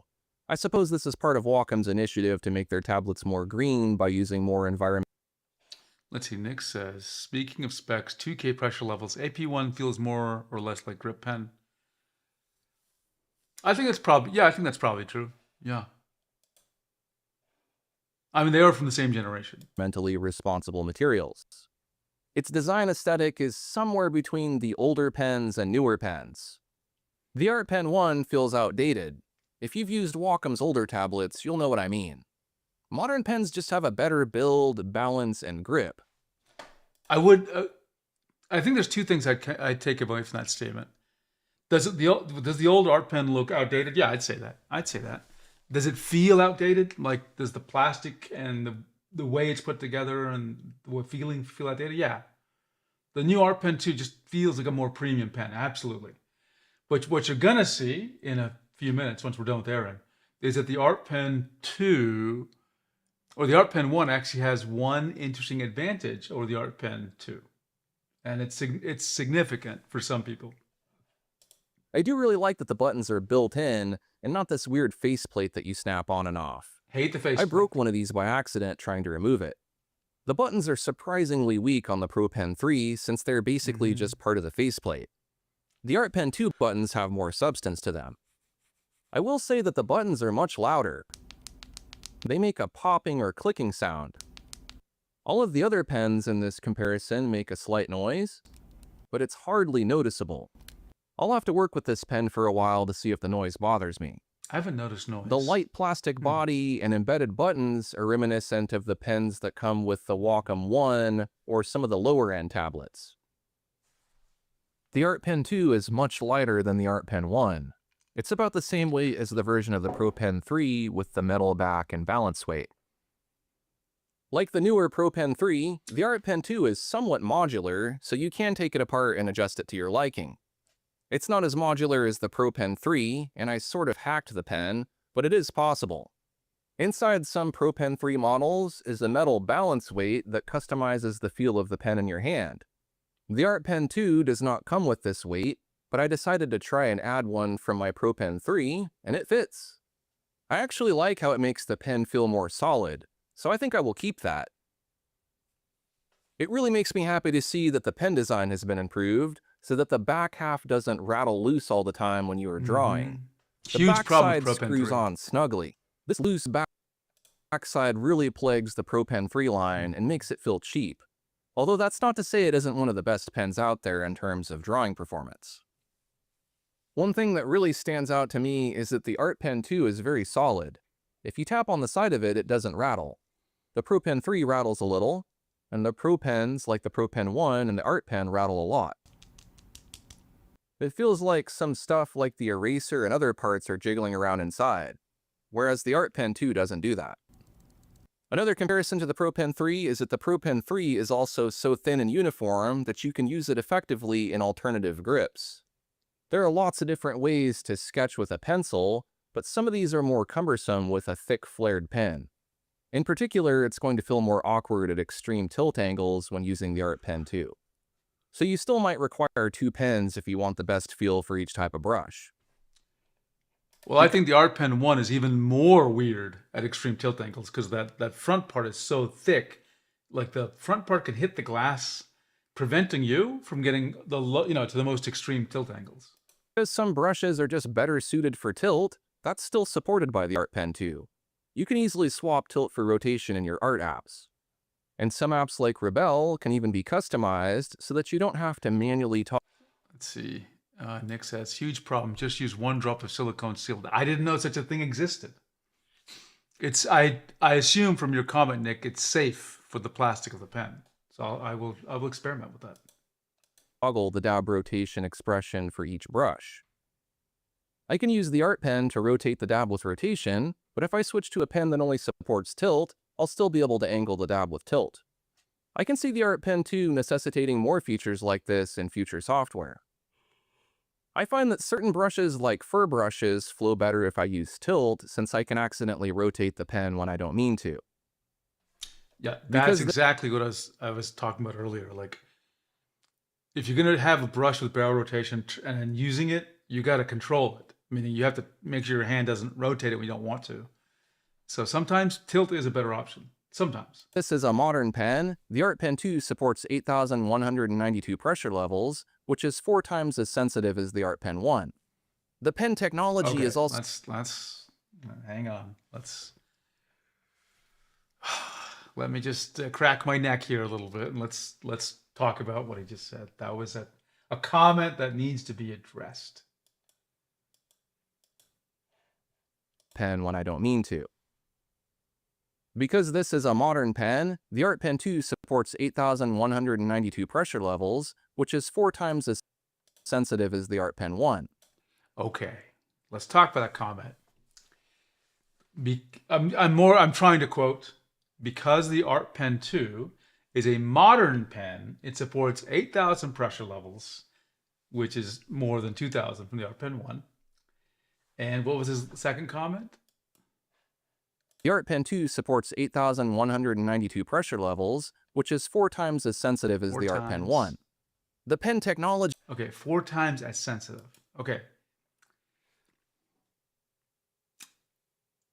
If there, there's a couple of topics I'll always harp on when we talk about drawing tablets, and this is one of them. Number one, I have done my studies and my math and talked to a lot of people. I do not think you need more than 2,000 pressure levels. I'm not even talking about just average people. I mean, I think even someone who's seriously drawing does not need 8,000 pressure levels, okay? I don't think it gives you any advantage, okay? There is an upper limit to where things can help you. Notice that Huion and XP Pen have 16,000 pressure levels. Wacom hasn't even bothered to go there because they know that 8,000, from their perspective, 8,000 is enough. Now, I have talked to people in the industry. I'm not going to name any names. And they tell me they've come close to what the number I pick. I've had some of them say, well, you don't need more than 3,000. Why they got 3,000, I don't know. But my claim is 2,000, okay? My claim is also, you probably wouldn't even notice 1,000, okay? I have evidence for that because for those of you who use Krita and use Windows Ink, guess how many pressure levels you're using? That's right, 1,000. Krita with Windows Ink only has 1,000 pressure levels. Well, why don't you notice that? Because Krita's brush engine adds a little bit of pressure smoothing and it totally masks this effect. Even if they didn't do it, I don't think you'd notice. Okay? You just wouldn't notice. So it does not matter. I'm going to keep on repeating this until forever. The number of pressure levels over 2,000 is not helping you. Do not make it a reason why you're buying a pen. Ignore it. Okay? Yes, there was a time when it made sense. I think it made sense when we were going from 256 pressure levels to 1,000. After 1,000, I don't think it's been affecting people. And again, it'll be masked if there's any amount of pressure smoothing, which Krita does. Okay. So 2000s, I think all you need to, if a pen has 2000, you're fine. You don't need to worry about 8000. You won't even notice the difference. For those of you who disagree with me, all I'd ask you to do is go show me your math and let's run a blind study where people are asked to try pens and see if they can detect the difference. I tell you what, I will go further than this. I will vibe code an app that is going to be a quiz. Okay, hold on, I get my face on this one. I'm going to vibe code an app that is going to be a quiz, okay? Like a data collection. And it's going to ask you to draw with your tablet, whatever it is, a series of strokes, okay? You can draw whatever you want for 30 seconds, whatever. It's going to ask you to do that like 10 times, okay? So it'll just take you a couple of minutes to go through. And then it's going to just ask you how many pressure levels do you think were being applied there. Now, you're probably wondering, well, how can that be? How can you vary the number of pressure levels? Well, you can, because you can write code to simulate different numbers of pressure levels, okay? So the app is actually going to just ask you to draw. It's going to randomly select 8,000, 2,000, 1,000, 4,000, okay? It's not going to tell you that. You're just going to tell you to draw. And you're going to just say, okay, you're going to be asked to detect whether it's 8,000, 1,000, 2,000, 4,000, okay? So it's going to come back with 10 pairs of numbers. The number of pressure levels it actually was using or simulating, and the number you said you thought it was, okay? And I gotta make sure people don't try to like game the system. So somehow you're gonna copy and paste some weird text, I don't know, some weird numbers, and you're gonna, I don't know, email that to me. Okay? It's gonna be no personal information. It's just gonna say, I don't know, maybe I need your email, okay? And you're gonna just give me those 20 numbers, 10 pairs of numbers. And I'm gonna ask as many people as I can get to try it out. I'm easily gonna be able to do a Mac application. Probably I can do the same thing with Windows. Sorry, easily Windows. Probably try to do the same thing with Mac. I think. It's kind of difficult to get the software on people's machines. I can't do it with a web page because web pages only support 1,000. But we're going to get some data, and then we're going to find out the truth. We're going to find out if anybody on this planet can actually detect the number of pressure levels. And then we'll see. Okay. So that was my rant. That was part one of my rant on pressure levels. Part two of my rant.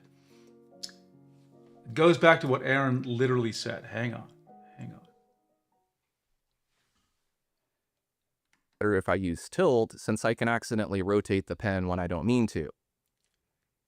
Because this is a modern pen, the Art Pen 2 supports 8,192 pressure levels, which is 4 times as sensitive as the Art Pen 1. Okay, it was that last little comment. 4 times as sensitive. The word sensitive can be very misleading. It's very obvious there are different numbers of pressure levels. So in that sense, you could say it's more sensitive. But lots of people, none of you, lots of people, when the statement is made, this pen is more sensitive because it has more pressure levels, misunderstand the statement. They hear that and they think about pressure sensitivity as related to IAF. So I've seen people do this. They'll say a statement on Reddit like, oh, this pen has 8,000 pressure levels, so it can detect lighter strokes than this other pen, which detects 4,000. Not true at all. There's no relationship between the number of pressure levels and the IAF, okay? So he didn't imply that necessarily. I'm just clarifying because that is a very popular misconception. I'm telling all of you already know this, so you already know that.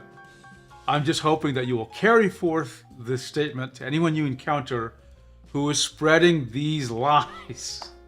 Again, Aaron did not lie. He didn't even make an error. I am saying that people misunderstand that statement, that more pressure levels are more sensitive.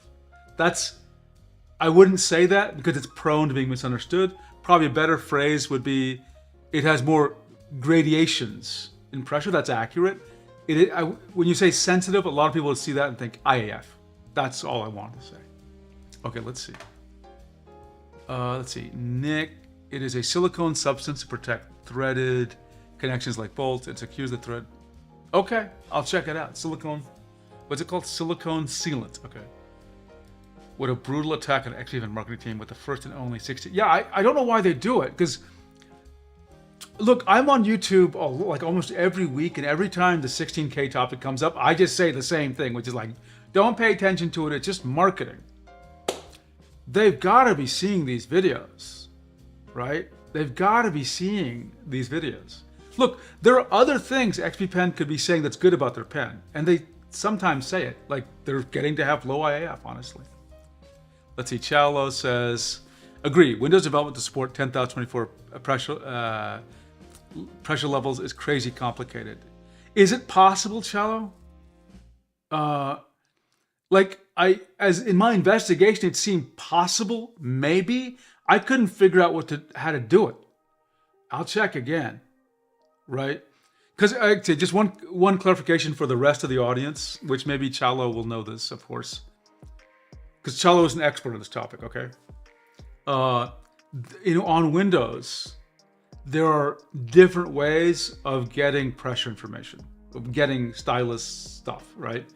Some of those are only like 1,000 pressure levels, and some support more. Figuring that out is complicated, and I've never been able to truly figure out which way gives you more than 1,024, or if that's even still supported in modern Windows. In my reading, I always thought that was supported in like an older version of Windows with like some older API called WinRT. Who knows what the truth is? So, Chalo, if you know more, please share. Let's see, did you try that option in Wacom advanced settings called pressure compatibility mode, which limits levels to 1024? To be honest, even on Pro Pen 3 doesn't feel wrong. Hey, that's a great idea, right? Everyone can try this with Wacom. I love this idea. I've never tried it actually, but that's a real good test. Actually, that's a really good test. I wonder if that only works with WinTab though. I'd have to think about that one, or I'd have to try it. Okay, let's get back to Aaron. Not to pick on Aaron. He didn't say anything inaccurate. I just think people they are prone to misunderstand the sentence that he said. Pen technology is also much better with better sensitivity on the lower end. When you also factor in that the newer display...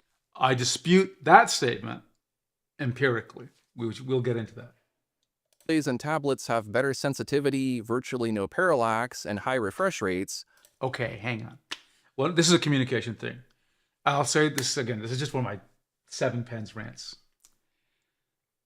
When I communicate at work, I'm talking about working at Microsoft, there's a word I avoid. You know what that word is? Better. It's better. Just saying it like that. This is better than this. This is better. Because it's just not good enough. When you talk about better or improved, you got to have some way of quantifying what you mean, okay? His statement is ambiguous. We don't know what he means by better, okay? I will tell you that better, whatever he means, I can tell you what it doesn't mean. My data does not support, which I'm going to show you in just when we're done with Aaron's video. My data does not support the claim that the IAF of the Art Pen 2 is lower than the Art Pen 1. So it is not better. I'll show you the numbers. We'll talk about them. Let's see.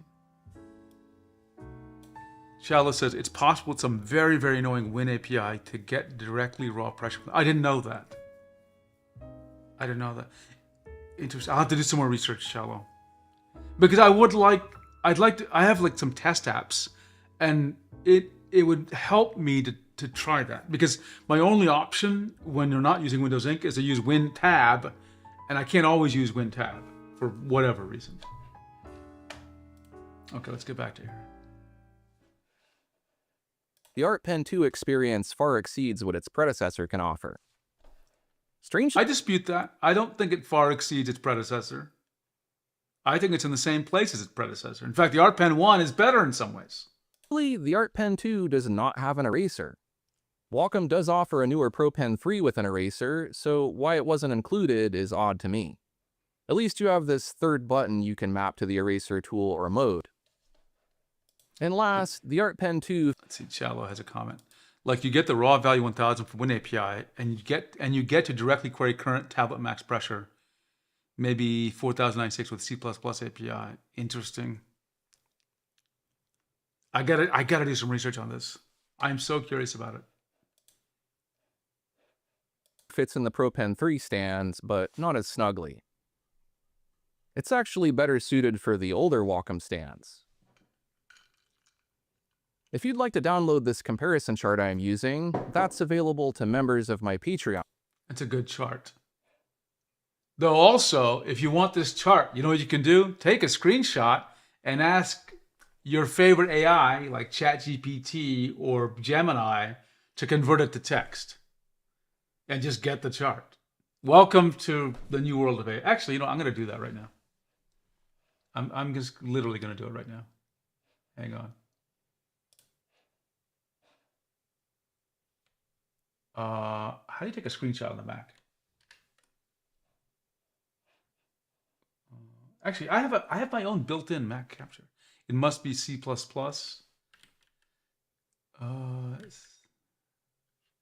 Hang on.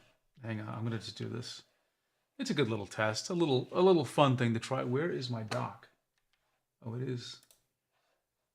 It's on here. Let's go to GitHub. Let's go to Git, and then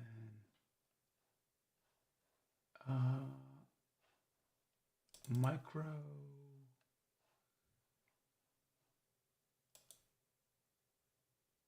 It might be here already. Hang on. Nope.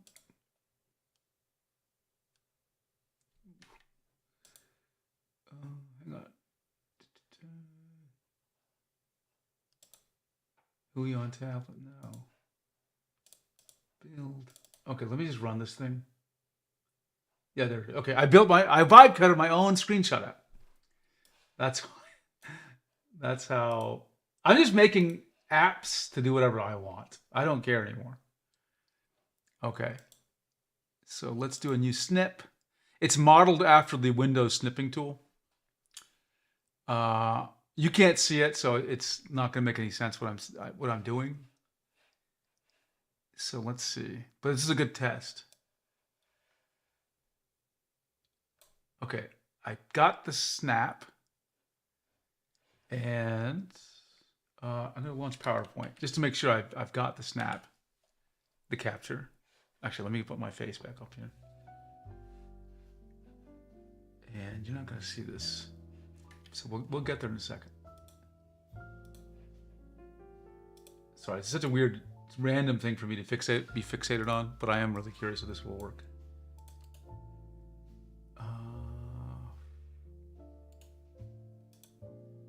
Okay, great. This does work. Okay, let's go to Gemini. I'll show it to you in a second, as soon as I log in. Okay. Let's show you. Okay, here we go.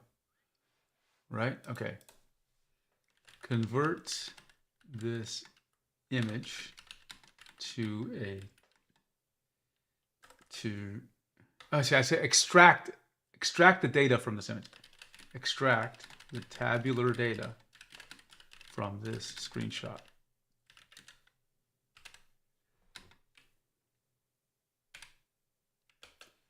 Look, I'm demonstrating this because this is the reality, right? If you present something in a YouTube video, just be prepared that it is going to be, if someone wants it, they can easily get it. There is no protection. Like, there we go. Look at this. It did it immediately, basically. And can I copy it? Yep. I can copy it. Copy the response. And I'm going to paste in PowerPoint. It may not paste well. So we'll try this out. This is the actual screenshot there. Let's add a new slide. Let's paste special. Yeah, HTML format. Why not? Oh, it was HTML. Woo, look at that. There's Aaron's chart. There we go. Right? So this is the future. Don't count on being able to show someone your information on your YouTube video and think, oh, I can sell it from Patreon as the PDF. That's done, man. AI is just going to be able to scrape the image and do a remarkably good job. And you saw me do it live. So this is the future. This is the future. Sorry. I'm sorry, Aaron. I'm sorry. A lesson for us all. Okay, let's get back. Patreon. Join now at patreon.com/Aaron Rutten to get bonus review content and other valuable resources for digital art. I've made the art pen out to be a must-have for digital artists, but is it just a niche feature? Is it right for you? All you need to do is take a look at what you draw with. Do you use mostly pens and pencils? Well, those are circular brushes that may or may not utilize tilt for shading with the side of your pencil. Rotation won't be as useful to you, although you could still benefit from randomizing your brush tip so your lines have more variety. If you were a painter and you use a... I agree, Nick. It's absolutely shameless. I'm just demonstrating it because this is the new reality we live in. Let's at least accept that this is the world now. Acrylics, oils, or watercolor, you'll no doubt run into flat brushes. These brushes exist in traditional art for a reason, and without rotation, you're missing 90% of the brush functionality when you select these brushes. If you are a traditional artist who is trying digital painting for the first time, it's going to feel off-putting to not have any way to rotate your brush. Maybe you are somewhere in the middle and you just want to have the option to rotate. That's kind of where I'm at. I don't always need the art pen. My primary tablet is the Cintiq 27 QHD, and I prefer the feel of the Pro Pen 1. I have only been using the Art Pen 1 as needed. However, the Art Pen 2 feels closer to the type of pen I prefer. So if I could use it all the time, assuming it worked on my Cintiq 27 QHD, which it does not, I would. I definitely prefer it over the Pro Pen 3 on my Movink Pad Pro 14 and Cintiq 24. I appreciate that I don't have to switch between several pens since this one does it all. I just wish it worked on my older Cintiq. Honestly, the only expression that is truly essential for digital art is pen pressure. Without that, you might as well use a mouse or vector tools. Oh, I want to talk about something actually. It's a very subtle thing. You guys have all seen it, but I do want to talk about it. Do you see his strokes here? Do you see how they end weird? There's like, they're thick, suddenly it switched to something lower, switched to something lower, and then it ended. And that you actually see it here as well. It's not as obvious because the stroke is not that thick, but it's like stair stepping. What's going on there? So let me explain something. You can probably guess. I'm sure Chalo knows exactly what's going on. But for those of you who are not, I think those of you who are not coders probably are guessing what's going on as well. Basically, really, these pens will give like 200 points per second. And you would think 200 points per second, 200, data reports, 200 positions, or, whatever information, packets of information a second. You would think that's a lot. It sounds like a lot on paper. For a lot of applications, it is. What happens if we watch him draw, though, and a lot of us do this, so it's good to see the reality. Yeah, let's watch this again. Honestly, the only expression that is true... Okay, it happened when he's ending his stroke really fast. And this is common. This is very common for people. And what happens is, especially if you flick the pen, I don't know if he's flicking the pen, but lots of people do that. In any case, lots of people do end their strokes like this, right? Just really quickly. That stroke ends so fast, going from pressure to no pressure, that you only get, in this case, I can literally see, he's getting one report, one packet of pen information at the normal pressure. It's hitting 0 right here, but he gets 1, 2, probably 3 records before there's no pressure. And that's why it looks so weird at this endpoint. You can see it sort of stair stepping. What do? Draw slower is one thing. This is another reason why I do think Wacom and other manufacturers should support not just 200 reports per second, but 1,000. 1,000 would give you 4 times more, 5 times more. So instead of 1, 2, 3, you get 15 points. And there would still be a little bit of stair stepping, but it'd be better than what we have now. Okay? By the way, Wacom's official position on this, which I found in their documentation, is they don't believe it helps people. So they just don't do it. But I think it will help people, right? They also said that it would have some negatives, but I have to remember what those negatives are. In any case, I just want to talk about this because you might look at this and say, "Oh, I think it's something wrong with the pen." It's nothing's wrong with the pen or the tablet. It's just the speed at which he's suddenly going from pressure to no pressure. He's only getting 3 pen reports, so that's like whatever, so many milliseconds, right? So end your stroke slower, or in some apps they have stroke, post-stroke correction, which can help out. Essential for digital art is pen pressure. Without that, you might as well use a mouse or vector tools. But when you add other expressions like tilt and rotation, the pen starts to feel more natural and becomes more expressive. There are numerous techniques and styles that rely on angled brushes. Without that expressiveness, you are missing out on a world of creativity. Art apps have come a long way and have become quite sophisticated. They may require tilt and other expressions to control core features. So if you want to get the most out of digital art, especially brushes, you need rotation and tilt. The purpose of this video is not to sell you on the Art Pen 2. I want to sell you on rotation because I believe it will make you a more capable artist. I will actually try to sell you to some degree on the Art Pen 2. In my opinion, the Art Pen 2 is the best Wacom pen available, and it's a worthy addition to your toolkit. The Art Pen 2 is available for $99.95. That's better than the Apple Pencil Pro, which is $30 more and has pathetic pressure sensitivity on the low. Okay, this is actually worthy of some talking here. So the Pro Pen 3 is $130. The Apple Pencil Pro is $130. The Art Pen 2, crazily enough, is $100. So it costs less than the Pro Pen 3, but does more. The cap doesn't spin off. It has better buttons, and it feels better to hold. And it costs less, and it does barrel rotation. And the IAF is the same. So you see, the only real problem with the Art Pen 2 is which tablets it works with. But if you have those tablets, I think the Art Pen 2, this is my claim, I think the Art Pen 2, in some sense, is actually a better pen for you to get than the Pro Pen 3. It costs less. Remember, it's only negatives compatibility. It costs less, has more features, is easier to hold.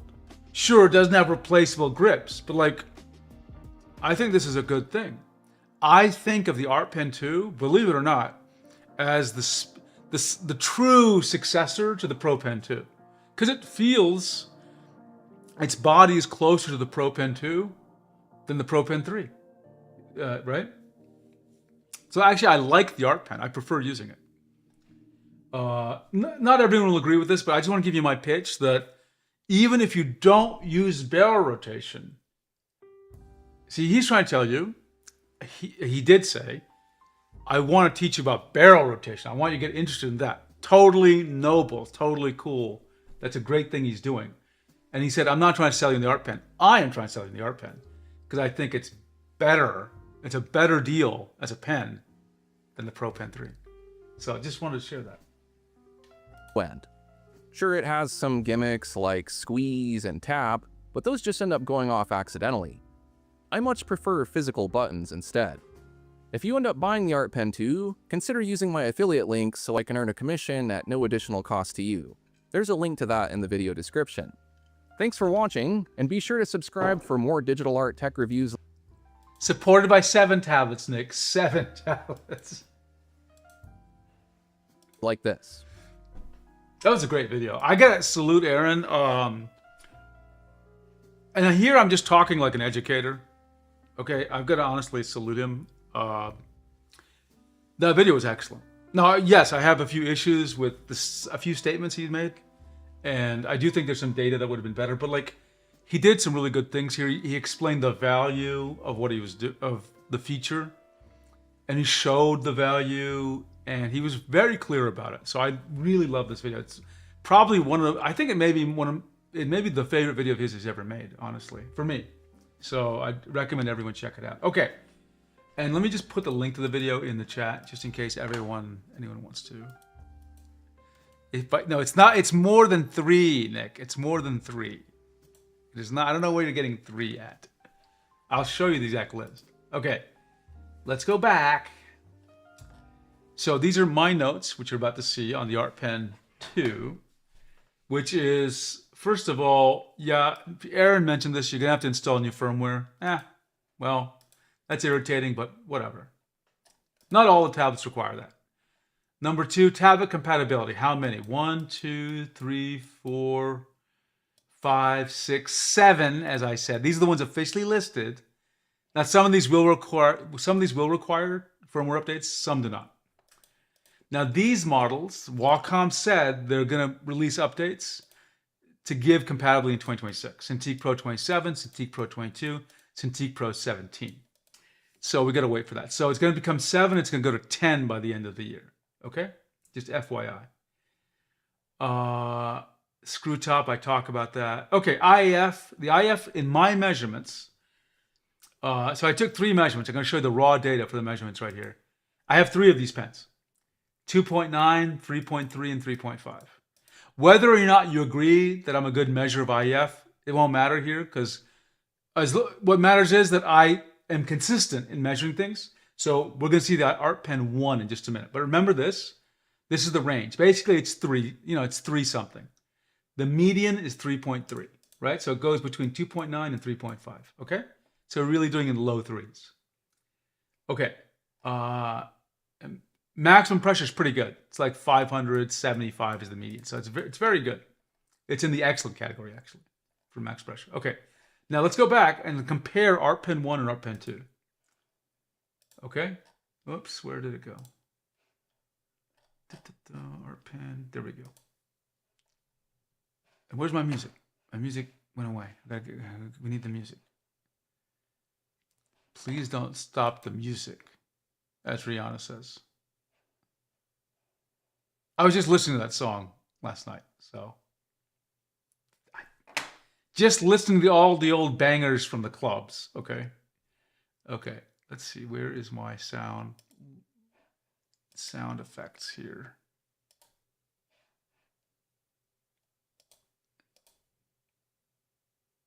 I don't know why I'm not hearing anything.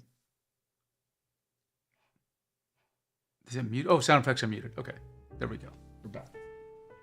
Okay, this is my numbers. Art Pen 1. Art Pen 1? What about its IEF? I have 2 of those pens. They both measure 1.5 gram force. So guess what? Art Pen 1 in my measurements has a lower IAF than the Art Pen 2. Okay, these are, and again, feel free to dispute me, but get your numbers ready. The Art Pen 2 is about 2 gram force higher in IAF. So the Art Pen 2, by definition, cannot simply be considered better. There are some things the Art Pen 1 is actually better at, which is IAF. Max pressure, I found a difference. The Art Pen 1 in my 2 pens was about 370 gram force. Art Pen 2 is better. That's like almost 200 gram force more, right? Oh, in 2.0 Pro 2025, it works on 2.0 Pro 25 and Moving Pad Pro 3. Oh, I see. Got it. You're doing it by, Nick, you're doing it by the family. I get it. That's how you got 3. That's, okay, that's why I was confused. So winner here, Art Pen 2, right? But IF winner is Art Pen 1. What about ergonomics? Art Pen 2. This thick thing near the nib prevents you from going all the way lower with the tilt. It's cumbersome, right? And I don't like the nib either. Eraser, R Pen 1 has an eraser. Button, okay, so that's the winner, R Pen 1. Buttons, R Pen 2 is the winner. It has 3 buttons. And the buttons are better. The buttons are better. And I don't think the buttons are going to pop off. Like, I think with these style Intuos 4 pens, this thing can come off. Pointer lag, no difference. Tilt compensation, my testing, no difference. Barrel rotation, no difference. The R Pen 2 does not have some kind of better barrel rotation than the R Pen 1. Okay. Look and feel, R Pen 2. It is better in every way. Texture, shape, easy to hold. You don't accidentally press the buttons. Better. Tablet compatibility, easily R Pen 1. R Pen 1 is compatible with like how many tablets? 30 Wacom tablets. R Pen 2 right now, 7. That's going to go to 10. Nibs, I do prefer the new nibs, right? And they are very different nibs. The the Art Pen 1 is on the bottom. Art Pen 2 is on top. So those are just my comparisons. So Art Pen 2 is a good pen. I do like it. But if you're sensitive to IAF, you may discover it, according to my numbers, you may discover it doesn't have as low IAF as Art Pen 1. Just want to point that out. Okay, and again, numbers of pressure levels don't matter. Okay, let me see if I have anything else I wanted to talk about. I talked about this. Yeah, I think I'll leave it at that. We covered a lot. There's a few things I didn't get to. I didn't get to Garcia Art's mini PC video. And Ryan, IQ Draws stuff, he did a video on the Canvas 16 V2. So maybe I'll cover those in another stream, maybe this week. Okay, let's see. We went on for almost 3 hours, so another long stream for us. I think I'm going to end the stream, everyone. I'll hang on for just a minute in case there are any more questions, but this was a fun one. I'm glad to see that the new camera. Again, I don't want to use this camera. I do prefer the old Sony. But if I can't get that to work, I'll happy to switch to this one, because this one is doing fine actually. But you can see why I prefer the Sony camera, because like you don't see all the messy stuff that's on this this shelf behind me, right? It's just kind of very ambiguous what's behind me. And sometimes I prefer it that way. Okay, let me take a look to make sure I got all the comments. Yeah, not too many comments today. Okay, I think that's it. I am going to end the stream, everyone. Thank you. Again, I love doing these streams. I learn a lot. I hope you learn a lot. It's just fun to connect with all of you, honestly. So I will see you all soon. I will stream this week. I have a few more topics I want to cover. Everyone, have a great Sunday. I'll see you soon. Bye.